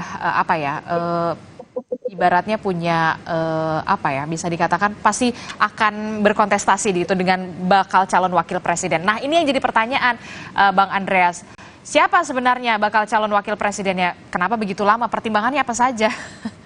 Kalau memang sudah mantap. Kalau sebut nama pasti enggak, karena itu ya ketika diputuskan, diumumkan baru kita dengar semuanya gitu. Jadi ya saya kira hal yang sama juga ada pada ya Pak Habibur Rahman, Mas Habibur Rahman dan kawan-kawan gitu. Dalam arti bahwa ya proses itu kan masih berjalan dan tapi kan ada beberapa nama yang kemudian menguat, ada kemudian nama Mahfud MD, begitu, terus sudah ada juga dari Sandiaga Uno yang sudah pasti disodorkan dari Partai Persatuan Pembangunan, seperti yang kita lihat ini ada berupa nama-namanya, kemudian juga ada Khofifah Indar Parawansa yang juga perwakilan dari perempuan begitu. Kalau dari PDI Perjuangan sendiri melihatnya seperti apa nama-nama ini? Ya itu kan nama-nama yang ya muncul dari publik, dari pembicaraan-pembicaraan di berbagai kelompok-kelompok masyarakat, dan itu wilayahnya nanti Mas Burhan yang nanti menganalisa itu gitu. Di partai politik ya tentu kami memperhatikan berbagai macam dinamika, dan nanti yang memutuskan itu adalah ketua umum bersama dengan ketua-ketua partai yang akan mendukung Mas Ganjar. Oke, termasuk juga ternyata melirik juga nih kadernya Mas Gibran Rakabuming Raka, betul ya? Yang juga kemudian dilirik juga nih sepertinya sama Partai Gerindra. Jadi rebutan begitu maksudnya? Ya kalau ini kemana nih? Ke Bang Andreas. Kalau Mas Gibran kan persoalan pertama masalah umur. Yang menjadi kendala. Jadi hal itu udah pasti nggak bisa gitu. Kemudian juga Mas Gibran kan adalah kader PDI Perjuangan dan beliau sendiri sudah menyampaikan bahwa ya beliau menunggu arahan dari Ketua Umum PDI Perjuangan gitu, Bu Megawati Soekarno Putri. Jadi isu-isu ini sebenarnya sudah ya seharusnya bukan menjadi topik yang dibicarakan ke depan. Dan di PDI Perjuangan kami melihat dan menangkap semua pembicaraan-pembicaraan itu, dan kita tetap fokus pada bagaimana mempersiapkan pemenangan infrastruktur pemenangan untuk Mas Ganjar. Oke, termasuk juga kan kita lihat ada nama Mahfud MD juga yang kemudian belakangan juga menguat ini, Bang Andreas. Betul, artinya nama seperti Pak Mahfud, nama seperti Ibu Kofifa, juga nama-nama yang sebelum-sebelumnya juga sempat dibicarakan, ya kita belum tahu gitu bagaimana dinamika yang terjadi. Karena saya melihat bahwa kita semua menduga bahwa ini masih ada waktu pertama. Kemudian keputusan ini juga bisa dibuat di dalam antara tanggal 19 sampai tanggal 25 nanti gitu. Jadi masih ada ruang. Jadi masih ada ruang waktu yang cukup untuk menentukan momentum yang paling tepat untuk diumumkan kemudian ya didaftarkan gitu. Jadi masih ada waktu kurang lebih berapa minggu nih kita lihat kalau sampai tanggal 25 artinya masih ada 3 minggu. Oke, masih ada 3 pekan, masih menunggu momentum yang pas nampaknya ya untuk mengumumkannya. Jangan mepet-mepet ya seperti yang sudah-sudah. 3 pekan. Mas Habibur Rahman, gimana nih kalau Mas Habibur Rahman sendiri kan Pak Prabowo sudah mantap nih sebagai capres. Nah itu dia bakal calon wakil presidennya siapa? Sudah ada beberapa nama. Salah satunya juga yang kita lihat member baru, ada juga Mas AHY, kemudian ada Bu Kofifah juga yang masuk ke dalam radar. Bagaimana Anda melihat ini? Ya, situasi saat ini kalau saya mau gambarkan yang sederhana adalah seperti misalnya pelatih Liverpool, ya manajernya, ingin menentukan striker mana yang akan dimainkan. Ya, apakah misalnya kemarin ada Salah atau ada Firmino ya. Yang semuanya pemain-pemain top. Jadi ini yang mau dipilih ini adalah putra-putra terbaik bangsa, memilih the best of the best di antara yang terbaik di antara yang baik-baik itu pemain-pemainnya gitu kan, calon-calonnya gitu, sehingga kita menjalaninya dengan rileks ya. Pak Prabowo menjalaninya dengan rileks, dengan santai ya, terus berkomunikasi, melakukan pendalaman, mencari yang paling pas. Kan waktunya masih sangat leluasa. Jadi jangan dianggap putusan yang last time itu konotasinya negatif, apalagi merugikan atau menimbulkan damage politik kepada rakyat. Tentu enggak. Rakyat tentu menginginkan yang terbaik ya, baik pasangannya Pak Prabowo, pasangannya Pak Ganjar, sama-sama para pendukung kami menginginkan yang terbaik ya. Tentu mereka paham bahwa batasnya adalah aturan atau regulasi yang dibuat, yaitu undang-undang dan PKPU. Nah itu, jadi ini proses terus berjalan, diskusi-diskusi para ketua umum partai politik, para sekjen, kemudian kita di level berikutnya terus berjalan hampir setiap hari. Ini kalau habis diskusi begini kita akan langsung rame di grup WA, ya kan? Kita saling sharing. Oh tadi kita bicara ada Pak Burhan, Pak Andreas, ya kan? Kita pernyataan begini, wah kita saling analisa. Oh kalau begitu gini, selanjutnya kurang lebih seperti ini. Berarti saling intip lah ya. Diskusi itu, ya kan? Diskusi terus berjalan gitu loh. Jadi nggak ada masalah. Begitu misalnya siang ini ada keputusan besok harus didaftarkan, siap, kami siap gitu loh. Kami yakin juga Pak Ganjar siap gitu loh. Jadi nggak ada masalah. segala macam dokumen, saya pikir para baca bakal calon juga udah siap semua, gitu kan? Begitu mau ditunjuk misalnya seseorang bukan saling nunggu-nungguan ya, bukan saling nunggu-nungguan ya. Jadi baca wapres siap daftar. Jadi lebih kepada konsolidasi di internal. Tentu kita juga melihat namanya strategi kan. Kalau kita main ya dalam pertandingan, tentu kita juga lihat formasi pemain lawan misalnya kan. Pemain lawan misalnya kipernya lemah, kita kasih striker yang kuat dari lemah di sisi kiri misalnya kan. Kita cari pemain striker yang kuat kaki kanannya. Kurang lebih begitulah gitu loh. Ini ya strategi biasa yang nilainya itu netral ya, tidak ada nilai positif atau negatif. Praktik yang terjadi saat ini saya pikir nilainya netral. Last time decision ya, penentuan cawapres yang last minute ya, itu bukan sesuatu yang nilainya negatif. Nilainya netral saya pikir. Ya termasuk adu strategi, ini lagi adu strategi juga nih, saling ngintip strategi lawan begitu ya. Saling tunggu-tungguan juga berarti ya untuk deklarasi. Begini Adisti. Iya, silakan Mas Burhan. Mas Habib pakai analogi sepak bola, kaitan dengan kapan cawapres ditentukan, kita juga bisa belajar dari sepak bola. Di dalam sepak bola kan ada waktu normal, ada waktu injury time. Dan banyak sekali tuh hasil sepak bola yang ditentukan di injury time. Terakhir misalnya dalam penyisihan Liga Champion, Lazio versus Atletico, sampai menit normal habis, ya itu yang Atletico Madrid. Tetapi di ujung menit terakhir sebelum injury time habis, kiper Lazio Provedel itu menciptakan gol dan mengubah hasil permainan. Nah ini dalam bola Adisti, itu aja kan sering terjadi, apalagi dalam politik. Jadi maksudnya injury time itu jadi kasihlah kesempatan para bola Mas. Jadi gimana Bang Andreas, betul ini nunggu injury time? Ya, Disti ngomong-ngomong soal bola, sama saya juga pemerhati, penggemar bola juga. Tadi saya pikir Mas Habib tadi ilustrasi kan Liverpool gitu. Saya kira putra-putra terbaiknya putra-putra Liverpool ternyata.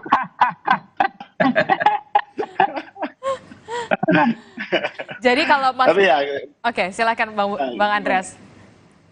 Jadi memang ya kembali pada saya sepakat artinya dengan situasi tadi Mas Burhan juga menyinggung bahwa dengan posisi yang berimbang, gitu ya, artinya posisi yang berimbang dalam arti ya dari berbagai hasil survei kan kita lihat bahwa semuanya atau paling tidak ada dua pasangan ini kan ada dalam posisi margin error gitu kan, sehingga akhirnya ini akan ditentukan oleh bagaimana strategi, dan strategi itu tentu termasuk juga adalah penetapan dari calon wakil presiden, dengan harapan tentu calon wakil presiden ini akan menjadi game changer gitu untuk permainan di dalam proses waktu ketika diputuskan dan permainan ke depan sampai dengan akhir daripada pertandingan itu gitu. Jadi memang hal yang wajar gitu di dalam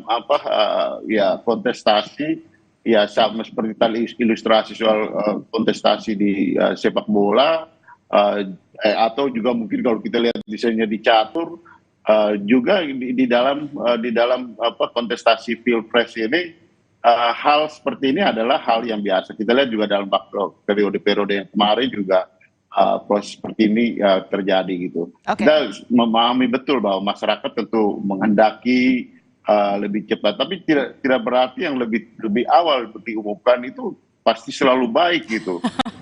Atau selalu, dengan demikian pun yang pada saat yang udah ngumumin duluan tidak selalu baik gitu hasilnya. Ya kan faktanya seperti itu gitu, faktanya juga tidak menunjukkan seperti itu gitu. Sehingga di sini kan akhirnya seperti yang selalu saya katakan juga bahwa momentum untuk memutuskan itu penting gitu di dalam politik. Momentum politik itu akan menentukan juga akselerasi dukungan pada saat pada waktu-waktu berikutnya gitu. Oke, Mas Burhan, ini kan kalau kita lihat ya, bisa dikatakan Gerindra dan juga PDI Perjuangan ini ya seperti polanya, patternnya sama seperti yang sudah injury time. Bisa dikatakan kalau di kampus tuh posisi menentukan prestasi gitu kan ya. Nah kalau Mas Burhan sendiri melihatnya bisa dikatakan apa ya, memang seperti itukah adu strateginya atau ada perhitungan lain yang bisa dikatakan kesepakatan-kesepakatan yang sekarang lagi digodok ini? Ya, begini ya, memang ada banyak variabel yang harus dipertimbangkan terkait dengan pemilihan cawapres. Selain dinamika jelang pendaftaran juga harus dicermati. Nah, satu sisi MK terkait dengan keputusan apakah capres-cawapres bisa berusia di bawah 40 tahun, itu belum fix, ya MK belum mengeluarkan keputusan. Kemudian dinamika lain juga mungkin akan muncul jelang pendaftaran. Jadi sangat mungkin peristiwa semacam ini juga turut ya menunda bagi partai-partai dalam menentukan siapa pasangan terbaik yang akan mengantarkan mereka sebagai the winning ticket ya, bukan the losing ticket. Nah, selain tentu saja soal kapan deklarasi pasangan itu disampaikan, itu juga masih terbuka karena waktunya juga belum habis ya sampai tanggal 25 Oktober. Nah, pertimbangan strategisnya Disti bisa banyak hal untuk merasionalisasi mengapa partai-partai belum juga mengambil keputusan siapa capres buat Pak Prabowo atau Mas Ganjar. Pertimbangan strategi yang mungkin bisa dianalisis adalah berkaitan dengan memitigasi pergerakan atau manuver lawan. Jadi kalau misalnya pihak lawan sudah menentukan cawapres, itu kan mudah sekali tuh bagi rivalnya untuk melakukan mitigasi terkait dengan plus minus cawapres yang dipilih oleh rivalnya tadi. Ya. Jadi ibarat main catur, kalau bidaknya sudah diajukan, pihak lawan bisa mengantisipasi ke arah mana bidak itu akan dijalankan. Demikian dalam politik. Plus satu lagi ya, termasuk misalnya kalau semakin lama diputuskan, itu kan memberi semacam ekspektasi kepada bakal cawapres untuk melabuhkan dukungannya kepada capres tertentu yang memberi harapan tadi, memberi PHP tadi. Kalau misalnya kayak Mas Anies, ketika sudah memutuskan pasangannya yaitu Muhaimin Iskandar, itu kan yang kecewa langsung pindah haluan. Nah, misalnya Mas Ahaye kan. Nah, demikian juga misalnya kalau Pak Prabowo atau Mas Ganjar, kalau sudah diputuskan cawapresnya, sementara sebelumnya ada sekian nama yang berharap-harap cemas dipilih sebagai pendampingnya Mas Ganjar atau Pak Prabowo sebagai cawapres, itu kan bisa lari ke tempat yang lain. Nah, ini keuntungannya ya kalau misalnya keputusan cawapres ditentukan sampai ujung. Oke, jangan sampai ada yang kecewa, jangan sampai ada yang merasa tersakiti begitu ya. Oke, Mas Burhan, terakhir singkat saja. Ini kan bisa dikatakan suara Pulau Jawa ini menentukan kemenangan, bukan bermaksud untuk Jawa sentris ya, tapi bisa dikatakan suara Jawa ini menentukan kemenangan Pilpres 2024. Siapa yang kira-kira potensial dari sekian banyak nama? Ya betul ya, jadi Jawa ini menjadi kunci semata-mata karena urusan pemilu tidak bisa dilepaskan dari matematika. One person, one vote, one value. Dan pada titik di mana Jawa menyumbang hampir 60% dari total populasi pemilih di Indonesia, maka siapa yang menguasai Jawa, dia yang menguasai Indonesia. Kecuali kalau sistem pemilunya diganti seperti model Amerika. Nah, untuk per kali ini memang menarik ya. Pertama, Pak Ganjar unggul cukup telak ya, 67% di Jawa Tengah. Pak Prabowo sekitar 22%. Mas Anies single digit di Jateng. Tetapi keunggulan di Jawa Tengah yang diperoleh oleh Mas Ganjar per hari ini ya berdasarkan survei itu bisa dikompensasi oleh kemenangan telak Pak Prabowo di Jawa Barat. Jadi per hari ini Pak Prabowo unggul memang tidak setinggi perolehan suara Mas Ganjar di Jawa Tengah, kisaran sekitar 45-47% keunggulan Pak Prabowo, tapi Mas Ganjar lemah di Jawa Barat. Tapi jangan lupa Jawa Timur. Populasi pemilih Jawa Barat itu jauh lebih besar ketimbang Jawa Tengah. Jadi meskipun tidak mencapai 50%, keunggulan Pak Prabowo itu keunggulan dari sisi populasi warga Jabar tadi langsung bisa mengkompensasi kekalahan Pak Prabowo di Jawa Tengah. Nah, akhirnya siapa yang menentukan? Karena Jawa Barat, Banten Pak Prabowo juga menang telak. Tetapi di Jakarta yang unggul Mas Anies. Peringkat kedua Mas Ganjar, peringkat ketiga di Jakarta adalah Pak Prabowo. Nah, lantas pertanyaannya, karena relatif berimbang, ada yang menang, ada yang kalah, mana yang menentukan? Jawa Timur. Jadi Jawa Timur jadi kunci. Nah, per hari ini Mas Ganjar masih unggul, itu mungkin bisa mengkompensasi kekalahan Mas Ganjar di Banten. Mas Ganjar telak sekali kalahnya di Banten ya. Di Jawa Timur Mas Ganjar per hari unggul, tetapi selisihnya dengan Pak Prabowo nipis. Ya. Nah, yang jadi PR memang tetap pasangan Mas Anies dan Gus Muhaimin ya, karena ekspektasi mereka setelah menggandeng PKB kan suara di basis NU terutama Jawa Timur dan Jawa Tengah meningkat. Nah, ekspektasi itu per hari ini belum menemukan harapannya. Jadi harapannya belum bisa dipenuhi ya per hari ini ya. Oke, jadi bisa dikatakan suara Jawa Timur bisa menjadi kunci lah ya, baik itu untuk PDI Perjuangan ataupun dari. Jadi Jawa Timur itu Ohio-nya Indonesia. Oh oke, baik. Oke, semoga mendapat pencerahan ya, baik dari PDI Perjuangan dan juga Partai Gerindra. Nanti akan adu strateginya semacam apa dan strikernya akan bagaimana yang memainkannya ya. Termasuk di injury time akan seperti apa. Terima kasih Mas Burhanuddin Muhtadi telah bergabung bersama kami. Bang Andreas Kupareira dan juga ada Mas Habibur Rahman telah bergabung bersama kami. Sehat-sehat selalu. Mas Burhan. Saudara, informasi lainnya juga akan hadir di Sapa Indonesia Pagi. Kementerian Dalam Negeri mengklaim pilkada serentak tahun depan membuat anggaran menjadi lebih hemat. Selengkapnya hadir usai jeda.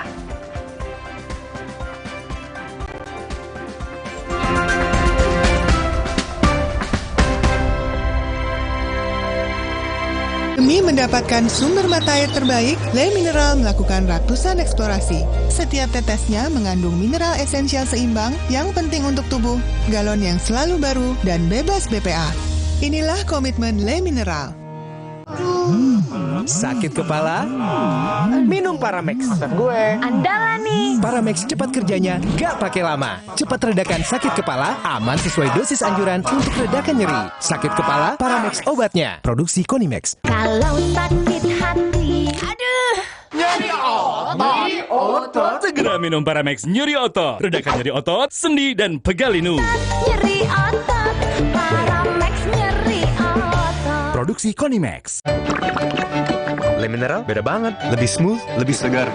Le Mineral memang berbeda. Setiap tetesnya mengandung mineral esensial seimbang yang penting untuk tubuh dan juga membuat rasa airnya lebih segar. Dan lebih enteng. Le Mineral. Ini Minggu ayah. Stop dulu kerjanya. Hai ayah semua yuk seru-seruan. Wo oh oh oh Oreo. Wo oh oh oh Oreo. Alergi jontor nih. Aku biduran, obatnya yang depannya Indal CTN. Bisa dibeli tanpa resep dokter. Indal CTN, komposisi anti alerginya Redakan alergi. Indal CTN. Luka, memar di kulit. sakit. Pegalinu nyeri sendi, butuh dipijit. Sakit. Gak usah ngeluh kalau sakit, pakai Herba Wahid. Herba Wahid, minyak herbal berkhasiat. Herba Wahid, minyak gosok, urut dan pijit. Wahid. Aku pikir semua air mineral itu sama. Le Mineral itu beda. Le Mineral memang berbeda. Setiap tetesnya mengandung mineral esensial seimbang yang penting untuk tubuh dan juga membuat rasa airnya lebih segar. Segernya. Le Mineral.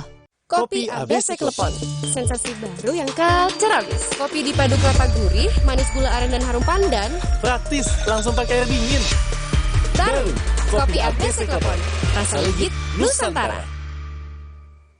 Wukong, bagus buat kesehatan. Baru, sudah muncul Natural Sari Kunyit Plus dengan zat aktif kurkumin dan black pepper. Diproses dengan suhu rendah agar zat aktifnya terjaga. Lebih cepat atasi masalah lambung, daya tahan tubuh kuat. Sudah muncul Natural Sari Kunyit Plus. Good.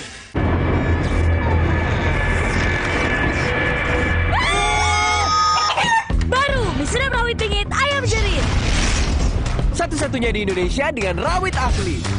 Pedasnya auto jerit. Cobain nih, di sedap rawit pingit, ayam jerit.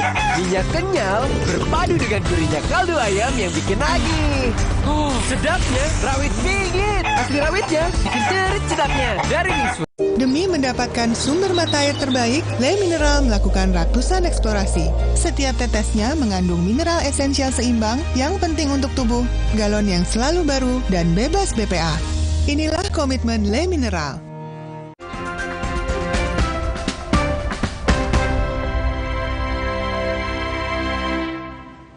Kembali di Sapa Indonesia Pagi, saya Paskali Siswari. Saudara, Pilkada serentak akan digelar di tahun 2024. Anggaran yang dibutuhkan untuk gelaran ini mencapai 41,36 triliun rupiah.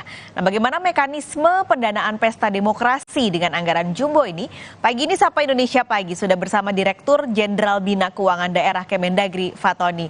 Pak Fatoni, selamat pagi, Pak. Selamat pagi, Mbak Paskali. Oke, ini karena kita mau tahun depan perayaan pesta demokrasinya, pertanyaannya adalah soal regulasi. Acuannya seperti apa, Pak, yang menjadi acuan daerahnya? Iya, jadi memang untuk pelaksanaan pilkada itu sepenuhnya dianggarkan oleh daerah. Berarti oleh pemerintah provinsi dan kabupaten kota. Karena ini adalah pemilihan kepala daerah atau pemimpin daerah. Nah, regulasi yang digunakan selain Undang-Undang Nomor 10 Tahun 2016, itu juga ada Peraturan Menteri Dalam Negeri yang mengatur khusus tentang itu, yaitu Peraturan Menteri Dalam Negeri Nomor 54 Tahun 2019, dan kemudian diperbaharui dengan Permendagri 41 Tahun 2020. Jadi dari sisi pendanaan diatur di situ. Bagaimana mekanismenya, terus bagaimana jumlahnya, jumlah persentasenya, kemudian untuk apa saja. Sementara regulasi yang lain juga tentu juga ikut mengatur itu, seperti Undang-Undang tentang Pemerintah Daerah yang mewajibkan bahwa pelaksanaan pilkada itu wajib dianggarkan oleh daerah, dan juga peraturan perundang-undangan terkait, termasuk juga Peraturan Menteri Dalam Negeri tentang pedoman penyusunan APBD. Di situ diatur bagaimana daerah harus menganggarkan dana pilkada ini baik di provinsi maupun di kabupaten kota. Oke, jadi ada undang-undang yang mengatur, termasuk di dalamnya adalah peraturan Mendagri. Iya. Tadi kita bicara soal mekanisme dan dana. Nah, ini kan pilkada serentak, jumlah daerah yang ikut juga bertambah di 2024 karena semua daerah ikut serta. Nah, nanti mekanisme pendanaan pilkada serentaknya ini bagaimana, Pak Fatoni? Iya, jadi mekanisme penganggarannya dari daerah, tetapi nanti diserahkan kepada penyelenggara, yaitu KPU, kemudian Bawaslu, dan tentu pendukung-pendukung lain, termasuk juga aparat keamanan. Penganggarannya dengan cara hibah, jadi diberikan hibah dari pemerintah daerah, kemudian anggaran itu ada di Kesbangpol, mekanismenya dari KPU, dari Bawaslu itu menyampaikan proposal, kemudian setelah proposal disampaikan dibahas bersama-sama dengan pemerintah daerah, disepakati besarannya. Setelah besarannya disepakati, baru dianggarkan di 2 tahun, yaitu di 2 tahun itu di 2023 dan di 2024. Tahun 2023 harus dianggarkan sebesar 40%. Tahun 2024-nya 60%, 2023 40, 2024-nya 60. Kenapa mesti seperti itu? Karena untuk berbagi beban, agar beban di tahun depan itu tidak terlalu banyak. Jadi 40% dulu di 2023 diberikan hibah kepada penyelenggara, kemudian tahun depan itu 60%. Nah, seperti itu mekanismenya. Oke, yang artinya berarti di tahun ini sudah mulai berjalan ya, Pak? Tadi penyerahan proposal dari KPU Bawaslu ke pemerintah daerah untuk menggodok bersama-sama, saat ini sudah dimulai? Betul. Jadi tahun ini sudah dimulai, bahkan sudah banyak daerah yang sudah menganggarkan. Sudah menganggarkan, dan yang akan paling banyak nanti di APBD perubahan. Jadi saat ini pemerintah daerah baik provinsi maupun kabupaten kota sedang melakukan perubahan APBD. Bagi daerah-daerah yang belum menganggarkan, nanti akan dianggarkan di APBD perubahan. Kemudian setelah APBD perubahan itu selesai, akan dihibahkan kepada penyelenggara pilkada, penyelenggara pemilu untuk pelaksanaan pilkada, sehingga nanti digunakan untuk tahapan-tahapan yang ada di pilkada itu sendiri. Kalau dari pantauan Kemendagri, ini seluruh daerah yang ikut serta, apakah di 2023 ini sudah selesai atau berapa persen sih Pak daerah-daerah yang sebenarnya belum mengetuk palu bersama begitu untuk anggaran di 2023 ini? Iya, jadi untuk anggaran keseluruhan kita ada data untuk dana untuk KPUD itu sebesar 26,2 triliun. Dananya yang akan diberikan kepada KPUD untuk 2024 nanti. Untuk provinsi itu sebesar 7,7 triliun, kemudian untuk kabupaten kota sebesar 18,46 triliun. Nah, dana sebesar ini nanti akan diberikan oleh pemerintah daerah sebanyak 545 daerah. Jadi total estimasi kebutuhan anggaran Pilkada 2024 yang dianggarkan oleh daerah baik provinsi maupun kabupaten kota itu sebesar 41,36 triliun. Itu besarannya. Nah, dari daerah seluruhan itu ada beberapa daerah yang sudah menganggarkan dan sudah melaporkan yang pada tahun anggaran 2023 sampai dengan hari ini itu ada sebesar 240 Pemda dengan melaporkan sebesar 3,966 miliar yang meliputi untuk KPU sebesar 3,054 miliar, Bawaslu 734,7 miliar, kemudian untuk TNI 63,18 miliar dan Polri 113,29 miliar. Jadi total estimasi anggaran 2024 pada 240 yang sudah melaporkan sebesar 8,796 miliar. Nah, itu besaran seluruhan. Oke, itu untuk 2023 ya Pak berarti? Iya, di 2023 dan nanti di 2024. Jadi 2023 tadi ada yang sudah melaporkan sebanyak 240, berarti masih ada yang proses. Kemudian di 2024 diperkirakan ada 240. Oke. Jadi kebutuhannya dipenuhi dalam 2 tahun. 2 tahun itu sebesar 41,36 triliun tadi? Ya, sebesaran yang tadi sudah saya sampaikan. Oke, nah dari angka 41,36 triliun Pak, jumlahnya tentu jumbo karena tadi daerah yang ikut meningkat berarti hampir 2 kali lipat ya Pak dibanding di 2020. Betul. Nah nanti itu dana sebesar 41,3 itu meliputi apa saja, akan digunakan untuk apa saja? Ya, kegiatannya itu pertama pasti untuk tahapan ya, seluruh tahapan itu. Mulai dari pendaftaran, mulai dari kampanye, mulai dari alat peraga, dan seluruh proses yang ada sih, termasuk juga sosialisasi tentunya. Termasuk di dalamnya adalah untuk pengamanan. Digunakannya untuk seluruh proses itu nanti.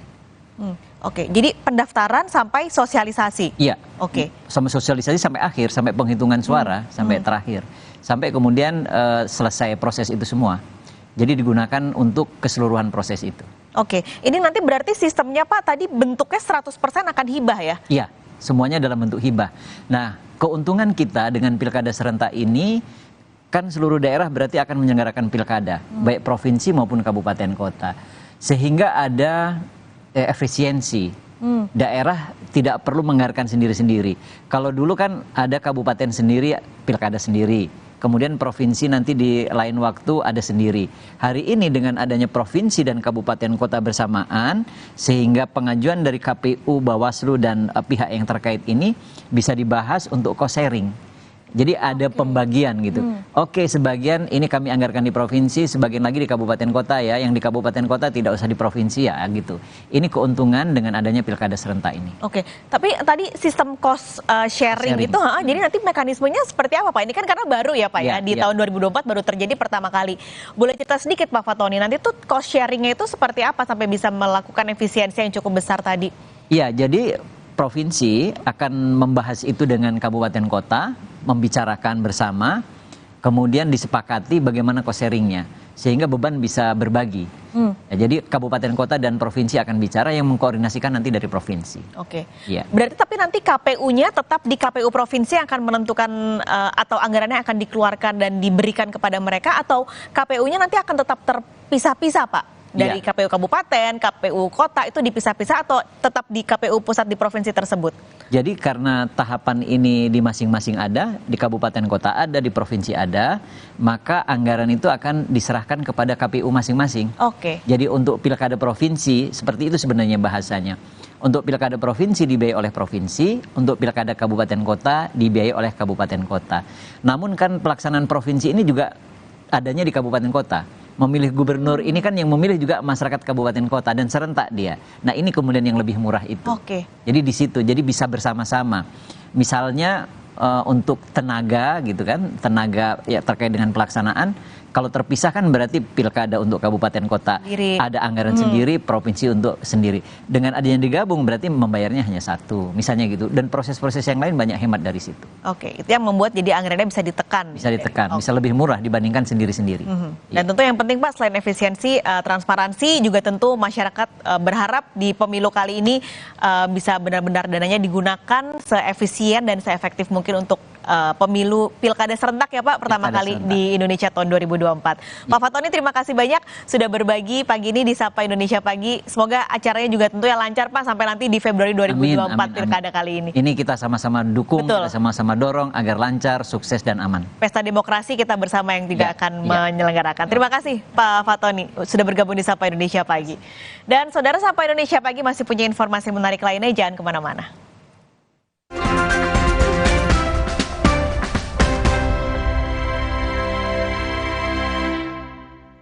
Pikir semua air mineral itu sama. Le mineral itu beda. Le mineral memang berbeda. Setiap tetesnya mengandung mineral esensial seimbang yang penting untuk tubuh dan juga membuat rasa airnya lebih segar. Segernya. Le mineral. Rumah berantakan banget sih, kan ada depo bangunan. Ya, hanya di Depo Bangunan. Bisa belanja hemat, barangnya lengkap, dan berkesempatan menang undian hadiah total 12 miliar Depo Bangunan. Ayo belanja sekarang. Hanya di Depo Bangunan. 7 larangan dan pelanggaran berat anggota TNI.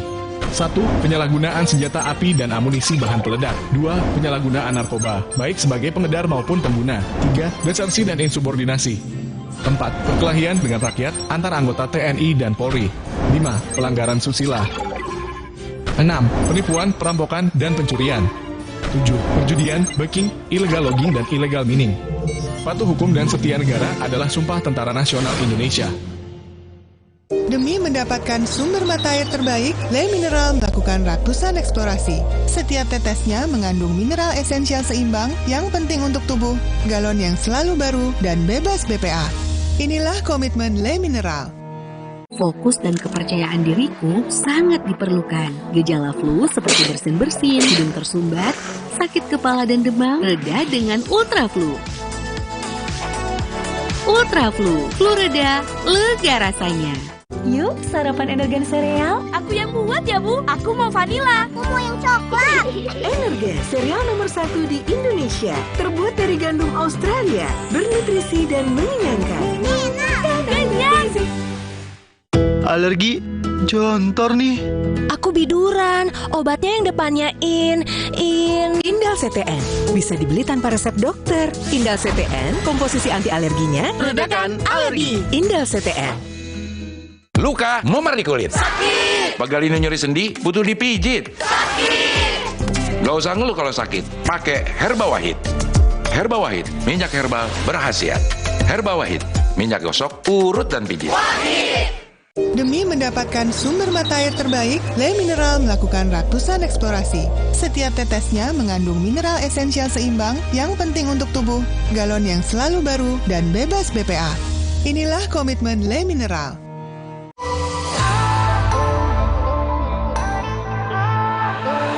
Siapkan diri untuk pencapaian luar biasa dan lewati batasmu. Stargazer X, unleash the X in you.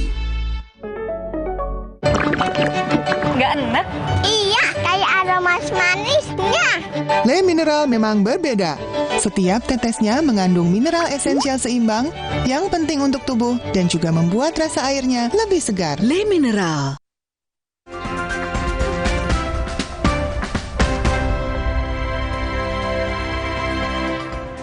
Kembali di Sapa Indonesia Pagi, Saudara. Seorang siswi SMP menjadi korban perundungan sejumlah rekannya di Kota Bandung, Jawa Barat. Korban yang mengalami tindak kekerasan fisik melaporkan aksi perundungan ini ke polisi. Sebuah video memperlihatkan aksi perundungan terhadap seorang siswi SMP yang dilakukan sejumlah rekannya di lapangan Sukapura, Kiara Condong, Kota Bandung. Korban dianiaya para pelaku yang masih di bawah umur dan berstatus pelajar. Kasus perundungan ini kini ditangani unit PPA Satreskrim Polresta Bandung. Ketiga pelaku tengah dimintai keterangan oleh penyidik guna mengetahui motif perundungan terhadap korban.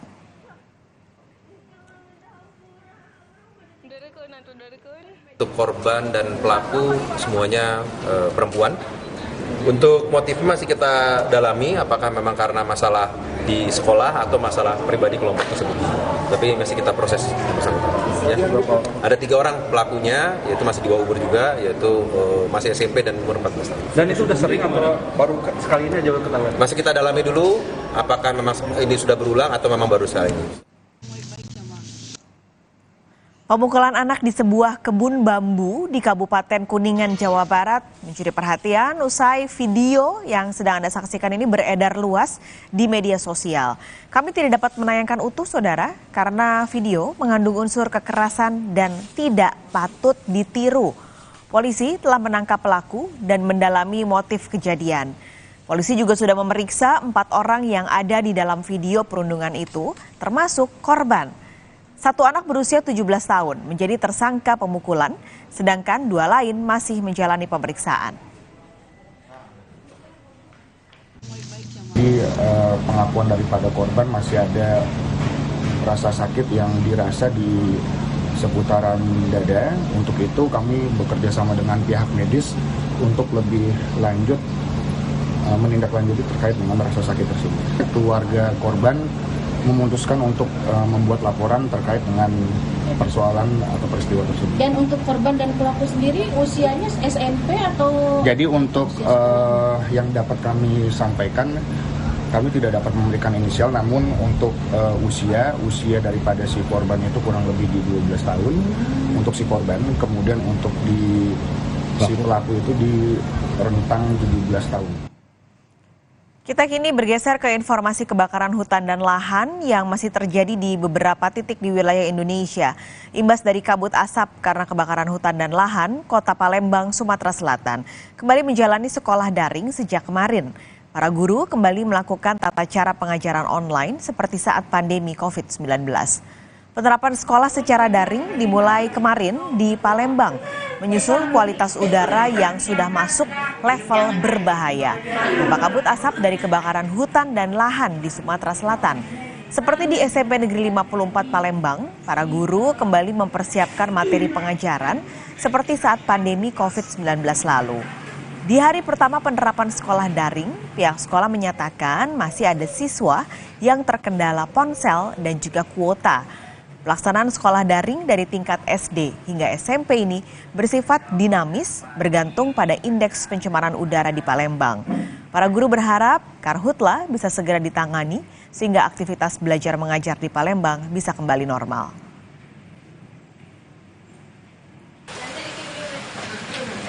Kondisi kabut asap yang tebal dan kualitas udara tidak sehat juga terjadi di kota Jambi. Pemerintah Kota Jambi menginstruksikan seluruh siswa sekolah dasar diliburkan selama 3 hari guna menghindari siswa terserang penyakit ISPA. Namun selama 3 hari libur sekolah, siswa tetap belajar secara online di rumah.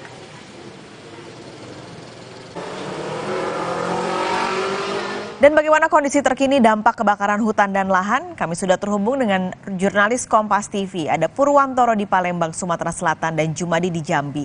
Saya akan ke Palembang terlebih dulu. Purwantoro, bagaimana kondisi terkini terutama dampak dari Karhutla di sana? Selamat pagi Pak Kalis. Untuk pagi ini level pada indeks pencemaran udara di Palembang sedikit menurun dari level berbahaya ke level sangat tidak sehat dengan nilai ISPU 214 pada pukul 8 tadi. Artinya kondisi ini lebih baik dari kemarin, namun tetap sangat tidak sehat untuk kesehatan karena partikel-partikel padat dari dampak kebakaran lahan dan hutan yang masih terjadi, terutama di beberapa daerah di seputaran Palembang, seperti kemarin terjadi di Ogan Ilir dan di TPA Sukawinatan yang kembali terbakar, dan lahan yang ada di Talang Jambe pinggiran Palembang. Paskalis. Purwantoro, lalu bagaimana evaluasi pembelajaran daring yang dilakukan kemarin? Nah, kira-kira akan sampai kapan ini akan berlangsung? Seperti yang diinformasikan pemerintah Kota Palembang kemarin, pemberlakuan pembelajaran daring akibat dampak dari kabut asap ini akan berlaku dinamis. Artinya mereka akan melihat nilai indeks pencemaran udara di Palembang untuk sepekan ke depan. Seandainya ini terus membaik atau dampak dari asap ini tidak membahayakan udara Palembang atau berada pada kisaran sedang atau sehat atau baik, maka pembelajaran akan kembali dibuka normal seperti biasa. Paskalis. Baik, terima kasih Purwantoro. Dari Palembang kita akan menuju ke Jambi. Kita lihat kondisi di sana bersama Jumadi. Jumadi, apakah betul hari ini sekolah-sekolah di Jambi juga sudah mulai diliburkan karena mulai terdampak kebakaran hutan dan lahan? Ya, selamat pagi Paskalis dan saudara. Sampai saat ini TK SMP di Kota Jambi, bahkan di Kabupaten Muaro Jambi juga meliburkan seluruh siswa untuk belajar tatap muka. Namun untuk proses belajar mengajar tetap dilakukan baik pihak sekolah dengan pihak siswa dengan sistem daring seperti pandemi COVID-19. Di mana kondisi udara di Kota Jambi maupun di Kabupaten Muaro Jambi tidak sehat akibat kabut asap baik kebakaran lahan di Jambi maupun asap kiriman dari provinsi tetangga. Dan Kak Guru juga berharap kondisi kabut asap di Kota Jambi dan Kabupaten Muaro Jambi ini cepat berlalu sehingga anak-anak bisa belajar lagi bersama teman-teman yang di mana proses tatap muka ini bisa akan memberikan pembelajaran atau pendidikan yang lebih cepat lagi dengan siswa dibanding dengan sistem daring Paskalis. Jumadi, lalu bagaimana? Apakah sudah ada upaya pemerintah untuk menanggulangi kebakaran hutan dan lahan yang terjadi saat ini di Jambi? Ya, Paskalis, untuk kebakaran lahan dan hutan di Provinsi Jambi ini dapat saya sampaikan sampai 500.000 hektar baik di Kabupaten Muaro Jambi dan kabupaten sekitarnya yang berada di lahan gambut. Dan upaya yang dilakukan oleh pemerintah Provinsi Jambi melalui Satgas Karhutla Provinsi Jambi yaitu terus melakukan pengawasan dan patroli udara di lokasi-lokasi yang rawan kebakaran lahan. Bahkan di setiap titik tim tugas Karhutla dari Pemerintah Provinsi Jambi juga sudah menyiapkan tim-tim apabila ada titik atau lokasi yang terbakar, tim yang terdekat langsung turun ke lokasi untuk memadamkan kebakaran lahan yang ada di Kabupaten Muaro Jambi dan Kabupaten sekitarnya. Paskalis.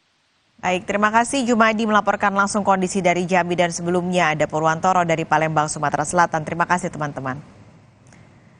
Saudara Menteri Perhubungan Budi Karya Sumadi bangga Indonesia menjadi negara pertama di kawasan Asia Tenggara yang memiliki kereta cepat, yakni kereta cepat Wush Jakarta-Bandung. Dan dengan mengucap Bismillahirrahmanirrahim, kereta cepat Jakarta-Bandung Wush saya nyatakan dioperasikan. Terima kasih. Wassalamualaikum warahmatullahi wabarakatuh. Selanjutnya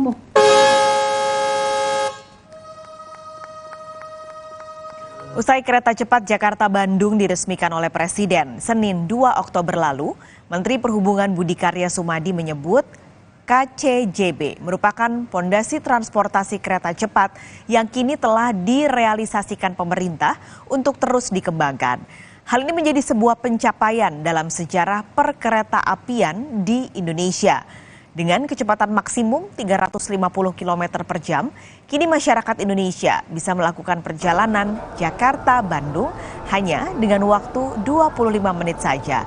Menhub menegaskan Kementerian Perhubungan selaku regulator akan konsisten menekankan kualitas transportasi publik pada sisi keamanan bagi penumpang. Jakarta-Bandung, Wush, saya nyatakan dioperasikan. Sesuai rencana 2 Oktober jam 9 pagi Pak Presiden berkenan meresmikan kereta api cepat Jakarta-Bandung yang dinamakan WUS. Dan pagi sudah terlaksana, kami menggunakan kereta api cepat, lalu sampai pada Larang pakai feeder. Total waktu yang dibutuhkan kurang dari 50 menit.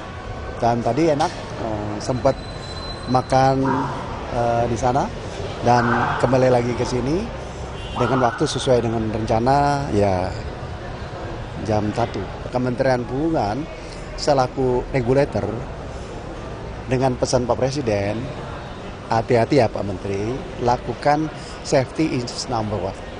Oleh karenanya kami secara sistematis melakukan satu pengamatan, penelitian, klarifikasi berkaitan dengan sarana prasarana dan sistem. Ya, kalau prasarana itu ya relnya dan sebagainya. Kalau sarana itu ya keretanya, sistem adalah sistem yang digunakan. Sektor transportasi juga akan jadi pembahasan di Kompas Bisnis yang akan hadir usai jeda, saudara. Agar subsidi Transjakarta sebesar 3,5 triliun rupiah per tahun tepat sasaran, Pemprov DKI Jakarta akan memberlakukan sistem tiket berbasis akun. Nantinya tiket Transjakarta akan bergantung kondisi ekonomi dan domisili penumpang.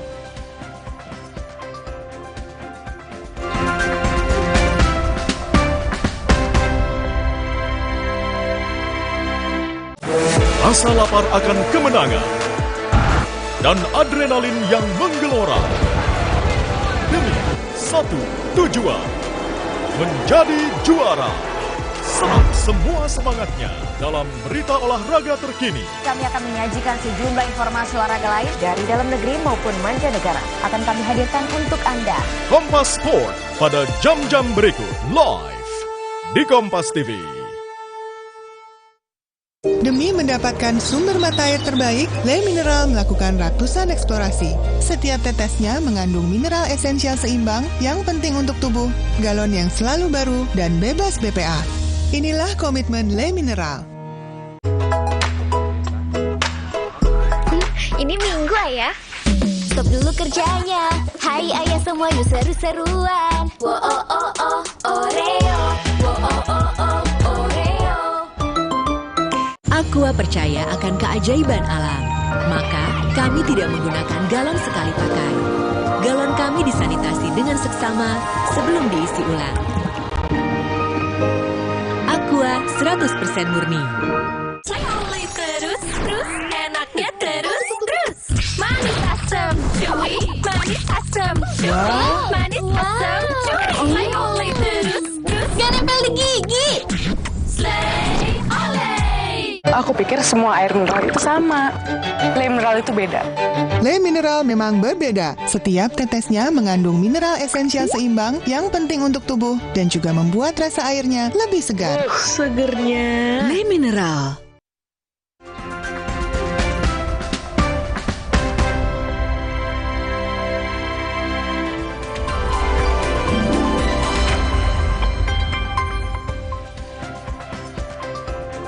Anda memasuki segmen Kompas Bisnis, saudara. Beragam cara dilakukan untuk perbaikan infrastruktur transportasi, terutama di ibu kota. Nah, salah satu wacana yang sedang digodok adalah sistem account-based ticketing atau tiket berbasis akun yang akan diberlakukan untuk pengguna Transjakarta. Sistem ini nanti akan membuat tarif tiap penumpang berbeda, akan sesuai dengan status ekonomi dan juga domisili penumpang. Account-based ticketing nantinya akan dibuat dalam sebuah aplikasi, memakai barcode, dan saldo akan tersimpan dalam akun yang dimiliki masing-masing penumpang. Uji coba sistem akan dilakukan tahun ini, sekaligus Pemprov melakukan profiling data penumpang agar subsidi tepat sasaran. Setiap tahun, Pemprov DKI mengeluarkan anggaran 3,5 triliun rupiah untuk subsidi Transjakarta.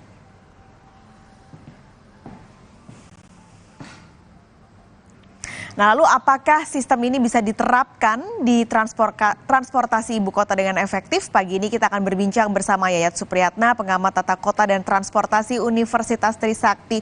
Pak Yayat, selamat pagi.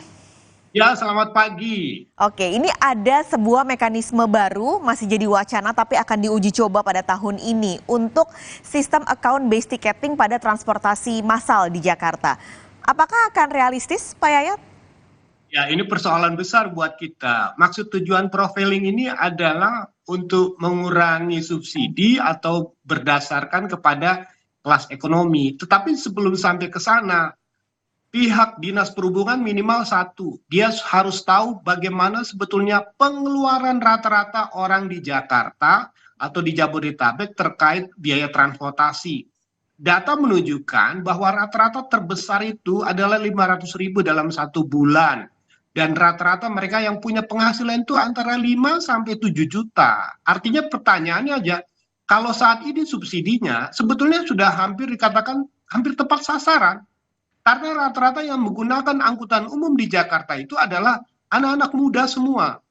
Mereka baru pertama kerja dengan gaji yang tidak lebih dari 10 juta. Artinya apa? Memang mereka menggunakan public transport untuk menolong keuangan mereka. Kalau kita lihat lagi, berapa besar sebetulnya pengguna transportasi publik di Jakarta dan sekitarnya? Bisa dikatakan pengguna MRT itu sebagian besar adalah pengguna dari LRT dan rata-rata mereka tinggal di pinggiran. Transjakarta pun lebih banyak digunakan oleh kelompok pekerja dan kelompok pekerja ini rata-rata dari luar daerah. Yang dikhawatirkan kalau profiling ini dilakukan dan ada diskriminasi terkait warga non-Jakarta, padahal terus terang saja yang tinggal di Jakarta itu rata-rata yang bekerja ya, itu ada tinggal di pinggiran. Otomatis potensi ini akan mengakibatkan pengguna Transjakarta, MRT atau LRT itu akan jelas berkurang. Dan orang secara rasional akan berpikir, apakah nanti profiling ini akan membuat tarif MRT, LRT atau Transjakarta untuk mereka yang di luar Jakarta akan lebih tinggi atau tidak. Ingat, kalau saya mengusulkan begini, kalau profiling ini dalam konteks tarif satu yang terintegrasi, artinya dulu kan pernah Pak Anies mengatakan 10.000 untuk semua moda. Tapi pertanyaannya, apakah tarif ini akan tetap tarif yang berbeda atau satu tarif untuk semuanya? Kalau tarifnya berbeda, ini tetap memberatkan. Apa gunanya profiling kalau misalnya orang naik Transjakarta 3.500, kemudian naik LRT 5.000, kemudian naik MRT antara 3.000 sampai 14.000? Artinya masih ada perbedaan tarif. Artinya apa? Ini tetap menjadi beban bagi mereka yang pendapatannya terbatas. Oke. Jadi kira-kira begitu. Yang artinya Pak Yayat, berarti tiket Transjakarta ini kan dari awal kayaknya 3.500 terus. Berarti saat ini belum perlu dinaikkan harga tiketnya. Nah sekarang 3.500 ini kan persoalan kenaikan ini kan karena subsidinya dikurangin. Biaya operasionalnya tinggi. Sementara DKI non-fare box-nya, artinya pendapatan di luar tiket itu sedang tinggi-tingginya dengan cara merubah halte-haltenya lebih ekonomis. Artinya ini adalah cara yang dilakukan oleh Transjakarta membuat supaya subsidi itu tidak terlalu menjadi beban bagi operasional perusahaan. Karena apa? Karena dianggap yang sebetulnya punya kemampuan lebih itu tidak tepat disubsidi. Tetapi justru pertanyaan menarik.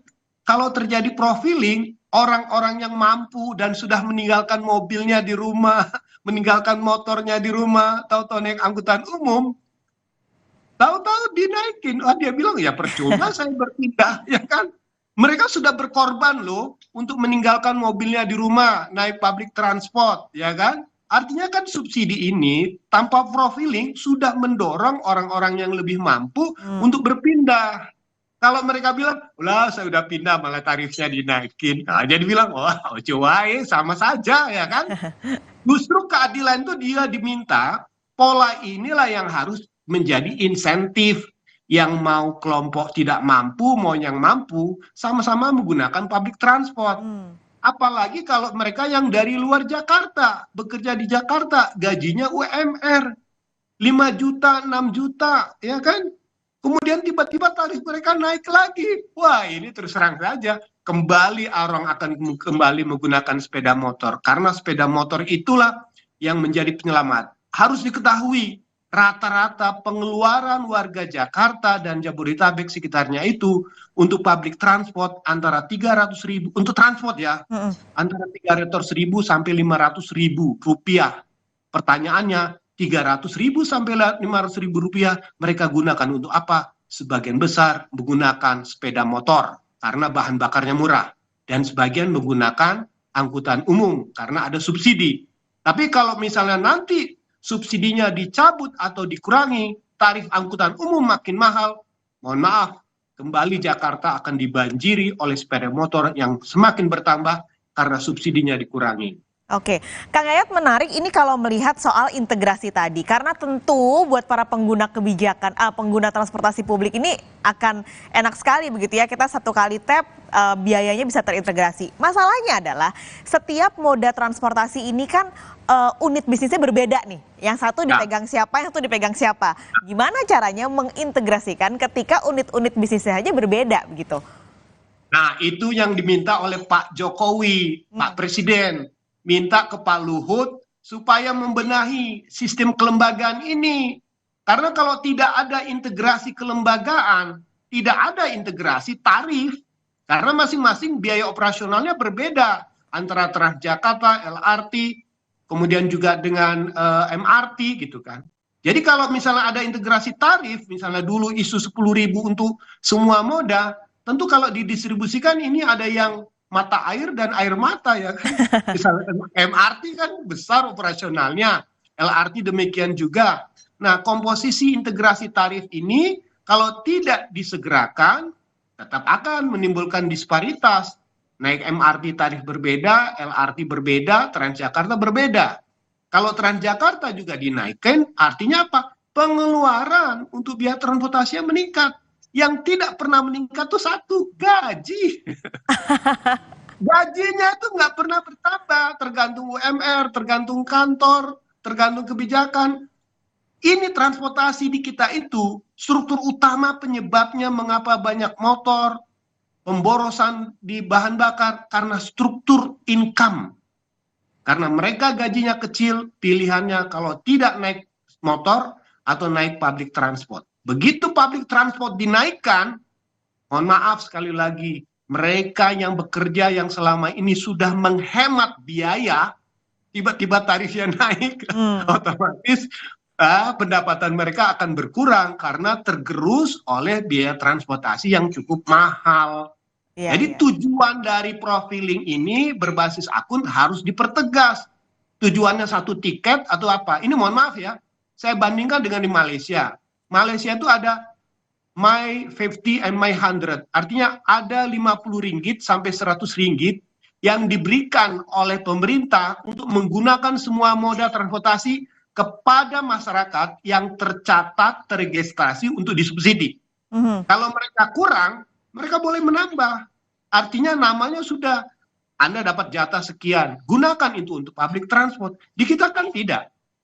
Jadi yang terjadi adalah tidak terintegrasinya tarif itu akan menyebabkan biaya transportasi umum kita akan sangat mahal. Contohnya misalnya tadi dari Harjamukti ya, misalnya naik LRT ya, misalnya tarifnya 17.000 sampai Duku Atas. Dari situ naik MRT tarifnya bisa 9.000 atau dia berpindah itu.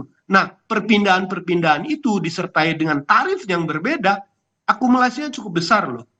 Jadi kalau tidak ada integrasi yang disubsidi, ini berat bagi para pekerja. Sekali lagi penyebabnya adalah income mereka terbatas, sehingga mereka pilihannya adalah angkutan yang murah dan terjangkau buat mereka. Oke, jadi lebih baik sekarang adalah yang digodok adalah soal wacana integrasi ketimbang soal profiling. Apalagi kalau ngomongin data, Kang Yayat, di Indonesia nih, aduh, udah luar biasa berantakan begitu ya, takutnya malah jadi acak adut, orang sasarannya jadi nggak tepat sasaran lagi untuk sistem subsidi ini. Kang Yayat, terima kasih untuk perbincangannya pagi ini di Kompas Bisnis. Sampai ketemu lagi, sehat selalu Kang Yayat. Sama-sama, terima kasih. Saudara, Bank Indonesia terus mengakselerasi digitalisasi transaksi pemerintah daerah agar keuangan daerah semakin berkualitas. Usai jeda saudara, di Kompas Bisnis saksikan laporan langsungnya, jangan kemana-mana.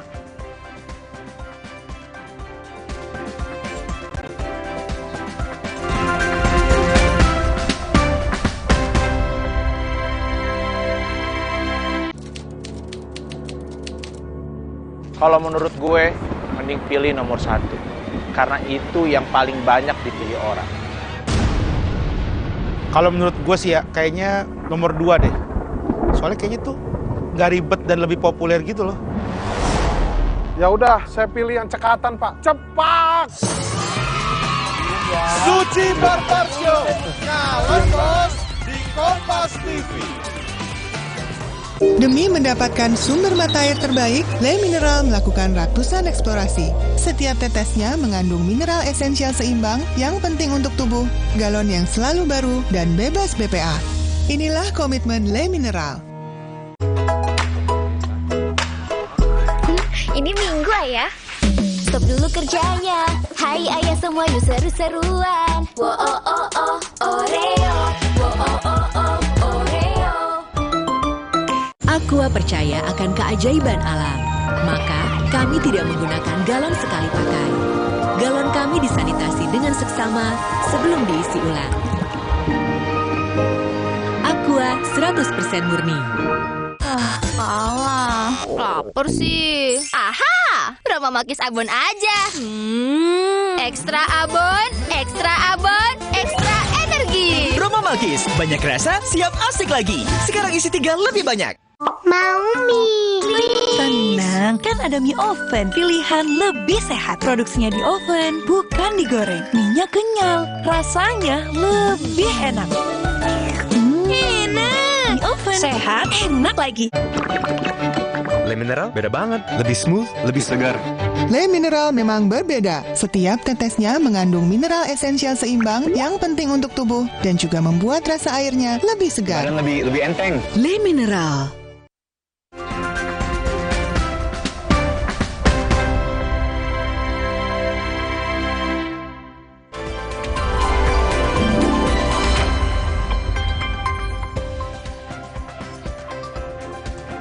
Saudara Presiden Joko Widodo menghadiri pameran transportasi dan travel fair Hub Space X KAI Expo 2023 yang diselenggarakan di Plenary Hall Jakarta Convention Center Jumat 29 September lalu. Dan dalam kesempatan itu, Presiden Jokowi mendatangi stand-stand di pameran tersebut. Pameran transportasi yang diselenggarakan di Plenary Hall Jakarta Convention Center pada 29 September lalu sekaligus menjadi perayaan Hari Perhubungan Nasional yang diperingati pada 17 September. Pameran bertajuk Hub Space X KAI Expo ini diharapkan menjadi momentum perpindahan masyarakat ke transportasi publik. Pada kesempatan itu, Presiden Joko Widodo didampingi Menteri Koordinator Bidang Kemaritiman dan Investasi Luhut Binsar Panjaitan, Menteri Perhubungan Budi Karya Sumadi, dan Menteri Pariwisata dan Ekonomi Kreatif Sandiaga Uno. Mendatangi stand-stand yang ada di pameran tersebut, salah satu yang dikunjungi adalah stand PT Goto Gojek Tokopedia Tbk. Presiden Joko Widodo mendengarkan langsung penjelasan dari Presiden Unit Business on Demand Services Goto, Catherine Hindra Sucahyo, terkait fitur baru di aplikasi Gojek, yakni GoRed Transit, yang diklaim menjadi solusi layanan multimoda pertama di dunia. Fitur ini mengintegrasikan layanan ride-hailing dan transportasi publik dalam satu transaksi. Jadi GoRed Transit ini inovasi Gojek yang terbaru. Ini kita bangga sekali, pertama di dunia, di mana GoRed Transit ini menggabungkan transportasi umum dengan ride-hailing. Artinya apa? Artinya konsumen bisa membeli paket transportasi mereka end-to-end. Jadi first mile-nya dari rumah ke stasiun pakai GoRide, stasiun ke stasiun dengan komuter lain, KCI, dan dari stasiun misalnya ke kantor atau ke tempat tujuan yang lain menggunakan GoRide lagi. Yang kemarinnya harus beli terpisah-pisah, sekarang dengan GoRed Transit sangat tergabung dan bisa dibeli dengan satu klik saja. Dari sini juga memudahkan konsumen, lebih ekonomis, lebih hemat, dan juga menghemat waktu juga. Layanan multimoda ini dapat memberikan alternatif mobilitas di tengah kepadatan lalu lintas dengan biaya perjalanan yang lebih hemat, mempersingkat waktu, serta menawarkan kemudahan lewat integrasi layanan GoRide dan transportasi publik dalam satu transaksi sekaligus. Karya anak bangsa, kita bisa menjadi yang terdepan pertama di dunia untuk menggabungkan transportasi umum dengan private ride hailing. Tadi seperti dilihat didukung dengan penuh dari Kementerian Perhubungan juga, Pak Presiden sempat nanya-nanya juga tadi. Jadi kita akan terus majukan. Jadi komuter lain ini menjadi yang pertama. Jadi sekarang di Jabodetabek dan Jogja Solo sudah tergabungkan. Berikut-berikutnya kita juga sedang berdiskusi dengan sangat intens dengan beberapa transportasi umum yang lain. Mudah-mudahan semakin cepat terhubungnya menjadi integrasi antara transportasi umum lebih banyak lagi dan ride hailing Gojek. Sejalan dengan arahan Presiden Republik Indonesia, inovasi ini diharapkan dapat mendorong minat masyarakat menggunakan transportasi publik serta membantu mewujudkan mobilitas ramah lingkungan dan berkelanjutan. Tim Liputan Kompas TV. Informasi lainnya, Saudara, Bank Indonesia tahun ini kembali menggelar Rapat Koordinasi Nasional Percepatan dan Perluasan Digitalisasi Daerah. Kita akan langsung menuju Hotel Said Jakarta untuk memantau langsung bersama jurnalis Kompas TV Renata Panggalo. Renata, jadi tahun ini apa saja yang akan jadi tema dari Rapat Koordinasi Nasional? Ya, memang terkait dengan isu-isu apa saja yang menjadi fokus dalam Rakornas P2DD hari ini belum kita ketahui secara pasti. Karena kita masih menunggu sambutan ataupun keterangan yang akan dibawakan oleh beberapa menteri yang hadir dalam Rakornas pada hari ini. Tapi kalau kita melihat dari tema, memang pada tahun ini tema yang diusung adalah transformasi digitalisasi daerah untuk mempercepat Indonesia Maju 2025, yang berarti ini akan berfokus terkait dengan mentransformasi digitalisasi daerah yang merupakan perwujudan dari blueprint sistem pembayaran Indonesia 2025 yang dimana bertujuan untuk menavigasi peran sistem digitalisasi pembayaran gitu ya di era ekonomi dan keuangan digital, yang dimana Rakornas P2DD ini pada intinya berfokus untuk mensinergikan kebijakan strategis yang sudah dibuat begitu ya oleh Satgas P2DD bersama dengan Tim Percepatan dan Perluasan Digitalisasi Daerah atau TP2DD yang dilaksanakan sekali setahun.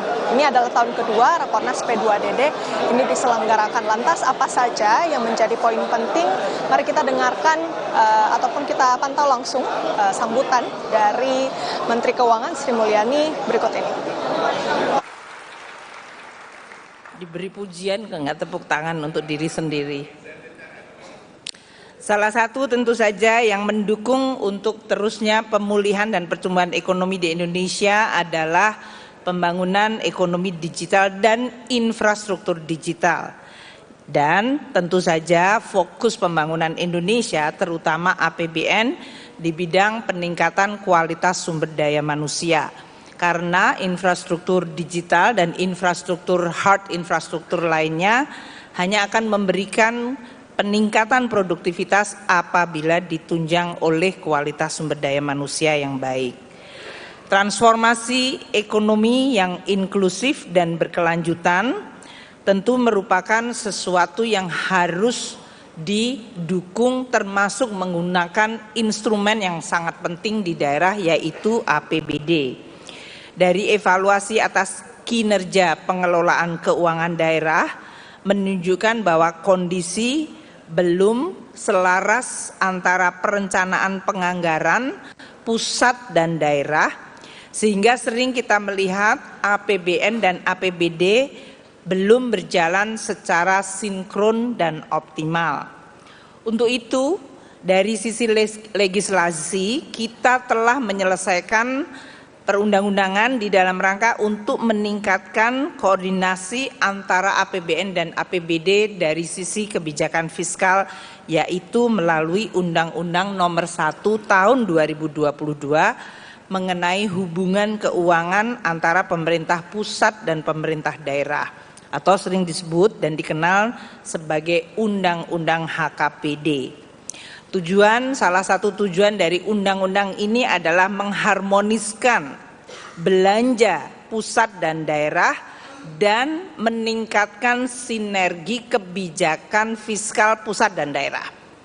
Ini yang tadi kalau di dalam tayangan lebih dilihat hanya PAD-nya dan digitalisasi, tapi sebetulnya yang powerful adalah keseluruhan APBD yang sebagian besar juga sebelumnya tadi sudah disampaikan juga oleh Sekjen Kemendagri Suhajar Diantoro yang menyampaikan bahwa setidaknya sudah 90% pembayaran pajak daerah ini dilakukan secara non-tunai, yang dimana 37% ini menggunakan kanal digital seperti mobile banking maupun kris, dan sisanya ini masih dilakukan semi-digital. Nah, selain itu juga Bank Indonesia mendukung akselerasi sistem pembayaran digital dengan fitur fast payment, Snap, kris, dan juga kartu kredit pemerintah domestik untuk kemudahan belanja pemerintah. Paskalis. Terima kasih laporan Anda langsung dari Hotel Sahid Jakarta, Renata Panggalo. Saudara Sapa Indonesia Pagi masih punya informasi menarik lainnya, jangan kemana-mana. Salah satunya adalah muncul isu Presiden Jokowi menjadi Ketua Umum PDI Perjuangan berikutnya, menggantikan Megawati Soekarno Putri. Benarkah demikian? Informasinya akan hadir usai jeda.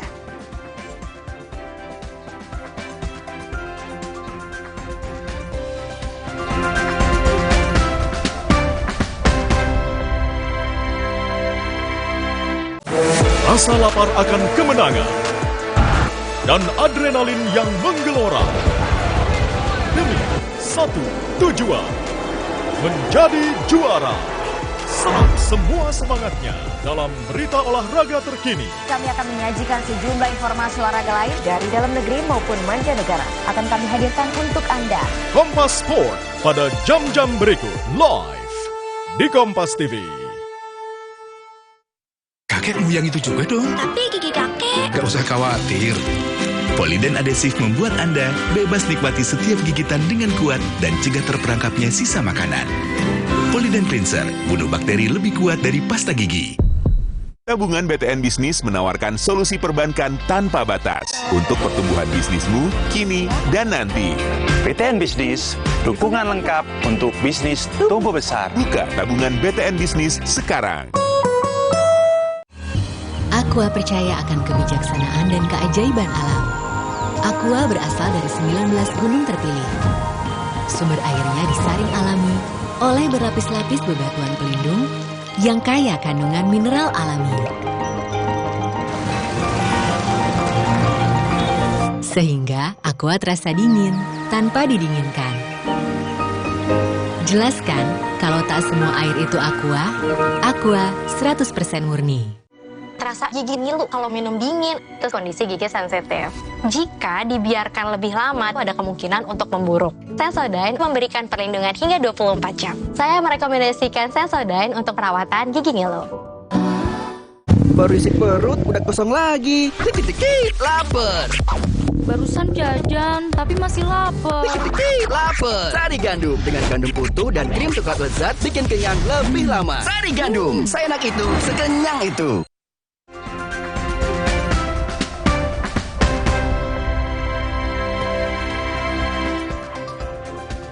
Saudara, menjelang puncak perayaan HUT TNI ke-78, pagi ini TNI menggelar gladi bersih di lapangan Silang Monas, Jakarta. Gladi bersih dipantau langsung oleh Panglima TNI. Laksamana TNI Yudo Margono dan memantau dan memastikan kesiapan perayaan HUT TNI ke-78 pada 5 Oktober 2023. Panglima TNI memastikan kesiapan venue upacara, barisan prajurit, kendaraan tank yang akan dipakai untuk parade hingga alutsista. Perayaan HUT TNI ke-78 akan digelar pada 5 Oktober 2023 di lapangan Silang Monas, Jakarta. Langsung saja kita pantau bagaimana situasi terkini dari gladi bersih jelang hari ulang tahun TNI ke-78. Sudah ada jurnalis Kompas TV Masni Rahmawati di kawasan Monas, Jakarta. Masni, jadi apa saja yang menjadi fokus persiapan dalam gladi bersih hari ini? Bagi bangsa dan negara.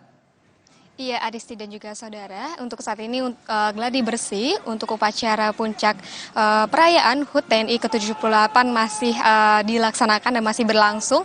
Ada beberapa fokus yang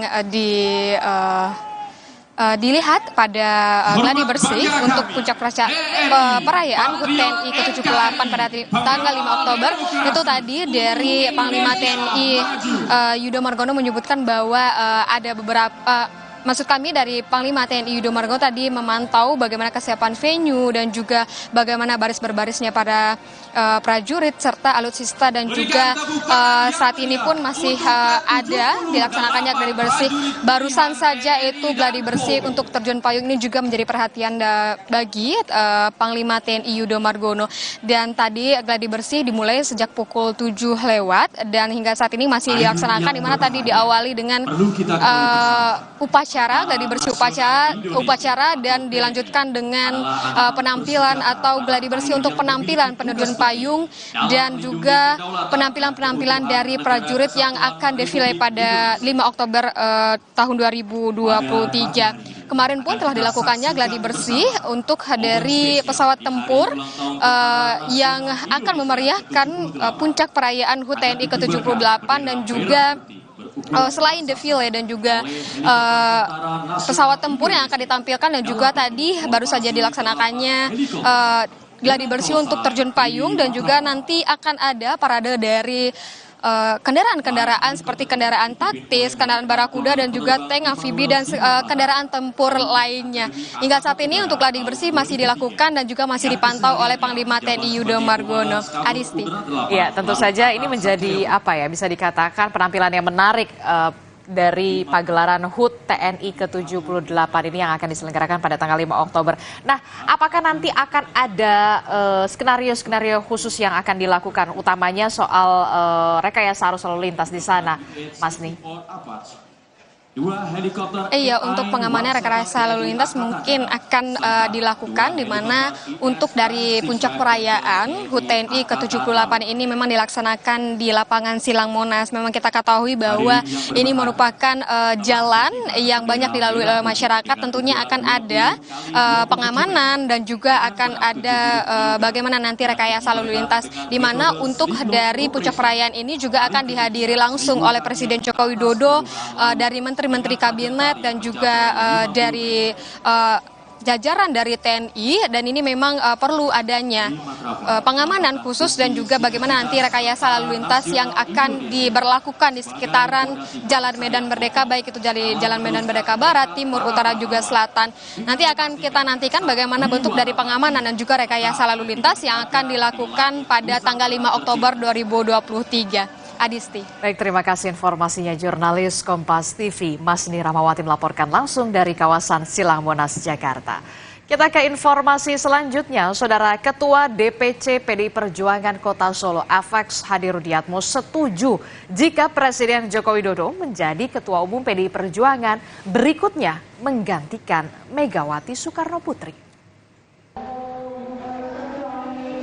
Ketua DPC PDI Perjuangan Kota Solo Afex Hadi Rudiatmo mendukung Jokowi apabila dicalonkan menjadi Ketua Umum PDI Perjuangan.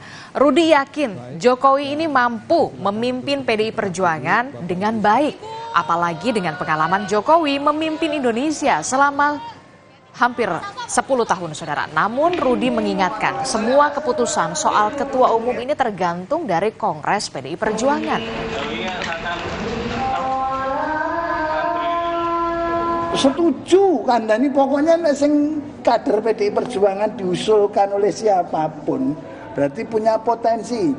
Pak Jokowi diusulkan untuk menjadi Ketua Umum PDI Perjuangan kan? Iya. Ya ora masalah toh, berarti aku ya mohon maaf. Aku ya katut entuk kesinggung-singgung karena dulu bareng Rudi kan ngono.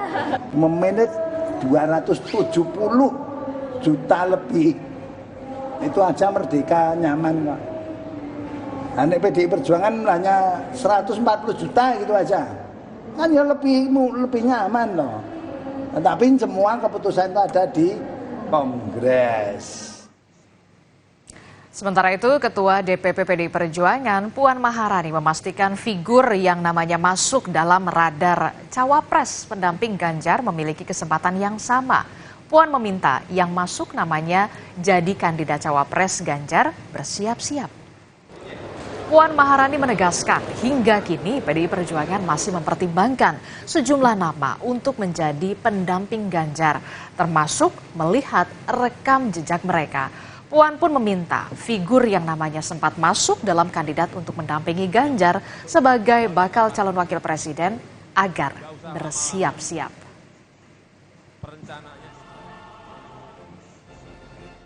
Tentu saja kami masih menggodok hal tersebut lebih dalam, lebih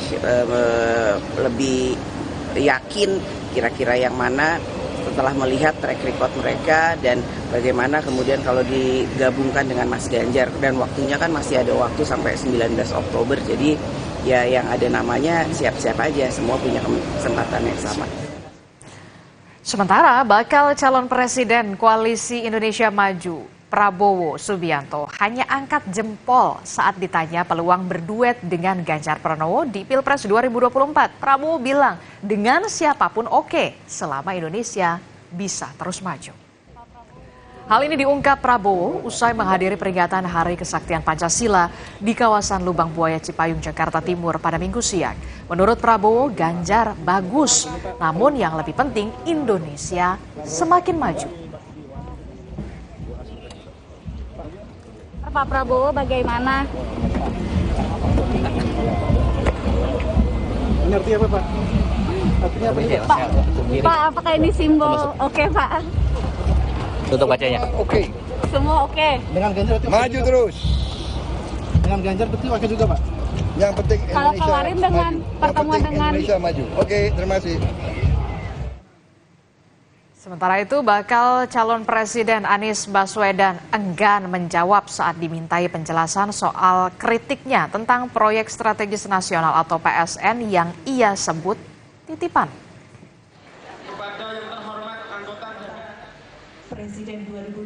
Hari ini Baca Pres Anies Baswedan melakukan safari politiknya di Kebumen, Jawa Tengah dan menyambangi pondok pesantren tertua di Asia Tenggara yakni Al-Kahfi di Somalangu.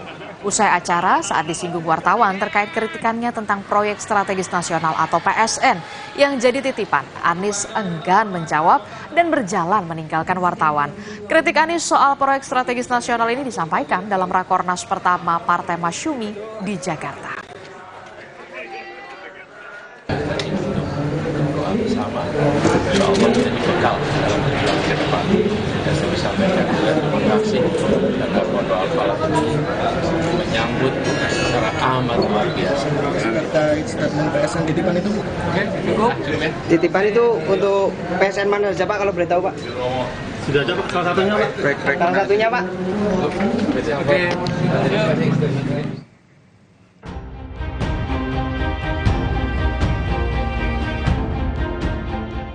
Saya sampaikan, program strategis nasional secara substansi itu baik-baik saja. Yang problem yang kita sering alami adalah bagaimana PSN itu disusun. Tapi kalau itu tidak dikendalikan dengan baik, PSN ini kemudian menjadi titipan dari kanan kiri.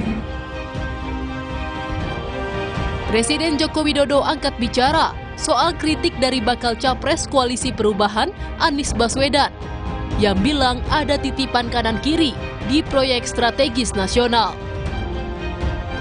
Ditemui usai acara Istana Berbatik, Jokowi menantang balik dan meminta Anies menyebut proyek yang dimaksud dan titipan siapa. Soal tanggapannya Anies yang menyebutkan proyek strategis nasional Ya dituju saja. Proyek yang mana, yang titip siapa. Udah. Senada dengan Presiden Jokowi, bakal capres PDI Perjuangan Ganjar Pranowo mendorong Anies menyampaikan data dan dibuktikan untuk menghindari spekulasi dan salah tafsir. Kanan kiri itu siapa? Dia bilang titipan. Strategis nasional itu titipan dibilang apa gimana tuh, Pak? Buktiin aja datanya secara terbuka. Yang titip siapa? Pakai data. Kalau pakai data nanti tidak akan membuat orang punya interpretasi lain. Kasih aja datanya, dibuka. Titipan kiri kanan itu siapa? Dibuka aja. Dugaan saya. Pak Anies yang bilang waktu itu. Dugaan saya tidak ada yang bisa mengungkapkan data itu. Kalau ada dibuka. Jadi tidak menimbulkan spekulasi. Sebelumnya Menko Perekonomian Erlangga Hartarto menyampaikan, dalam 8 tahun terakhir, pemerintah sudah merampungkan 161 proyek strategis nasional. Nilai total proyek ini mencapai lebih dari 1.100 triliun rupiah. Tim Liputan Kompas TV.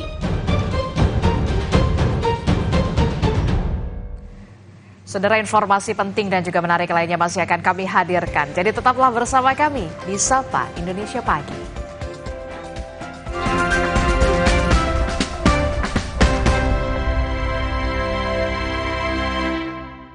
Pemilu tahun 1977, Komisariat Wilayah Kota 73 Jakarta Barat menugaskan 50 ekor merpati pos untuk melancarkan komunikasi di 25 TPS.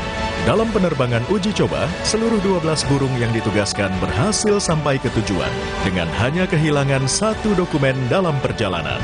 Ikuti perkembangan dan informasi terkini seputar pemilu 2024 hanya di Kompas TV, Rumah Pemilu. Aqua percaya akan kebijaksanaan dan keajaiban alam.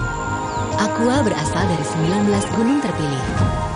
Sumber airnya disaring alami oleh berlapis-lapis bebatuan pelindung yang kaya kandungan mineral alami. Sehingga Aqua terasa dingin tanpa didinginkan. Jelaskan kalau tak semua air itu Aqua 100% murni. Kehujanan ya? Sini ibu bantu keringkan. Kakak demam. Budrexin demam sirup dengan paracetamol. Efektif turunkan panas demam. Ibu tak perlu khawatir lagi. Budrexin tersedia dalam bentuk sirup dan tablet kunyah. Baru isi perut, udah kosong lagi. Dikit-dikit, lapar. Barusan jajan, tapi masih lapar. Dikit-dikit, lapar. Sari Gandum dengan gandum utuh dan krim coklat lezat bikin kenyang lebih lama. Sari Gandum, seenak itu, sekenyang itu. Duh, badan suka gampang pegal dan lelah. Bisa jadi ada masalah di otot, tulang, dan jantung, mah. Nah, minum Entrasol dengan ekstrak buah zaitun, bantu jaga kesehatan otot, tulang, dan jantung. Bisa tetap aktif berdua. Entrasol. Wah, makan. Udah nggak takut kolesterol naik nih. Kan habis makan langsung Benecol. Lanstan esternya hajar kolesterol dari makanan yang habis kita makan. Nutri Benecol.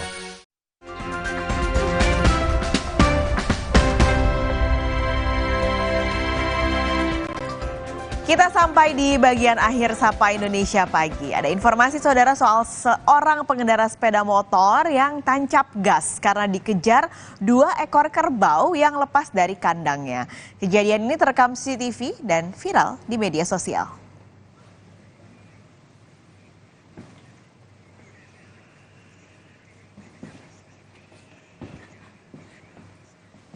Nah, rekaman CCTV ini saudara mengabadikan peristiwa 2 ekor kerbau yang berlari untuk mengejar seorang pengendara sepeda motor di tengah permukiman warga di Pondok Aren, Tangerang Selatan. Tanya seorang pengendara motor, sejumlah warga sebelumnya juga berlari ketakutan karena ulah 2 kerbau yang lepas ini. Satpam perumahan pun berusaha mendekati kerbau dan menangkapnya. Namun tanpa diduga, kerbau tersebut berubah beringas dan berusaha menyerang. Hal ini membuat satpam dan warga lain berlarian menyelamatkan diri. Meski tidak ada korban dan cukup mengkhawatirkan, warga mengaku terhibur dengan kejadian ini.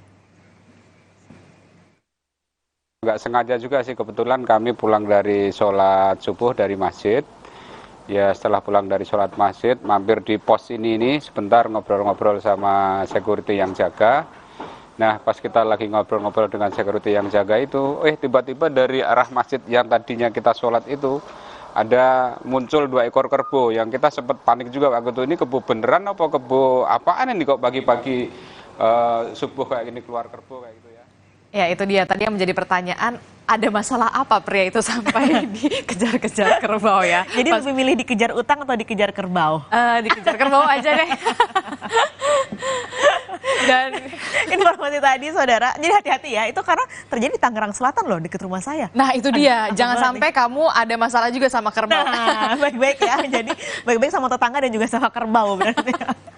Dan informasi tadi saudara sekaligus menutup Sapa Indonesia Pagi hari ini. Akhir kata saya Paskali Siswari. Dan saya Adis Narasati pamit undur diri, kita kembali lagi esok. Terima kasih, sampai jumpa.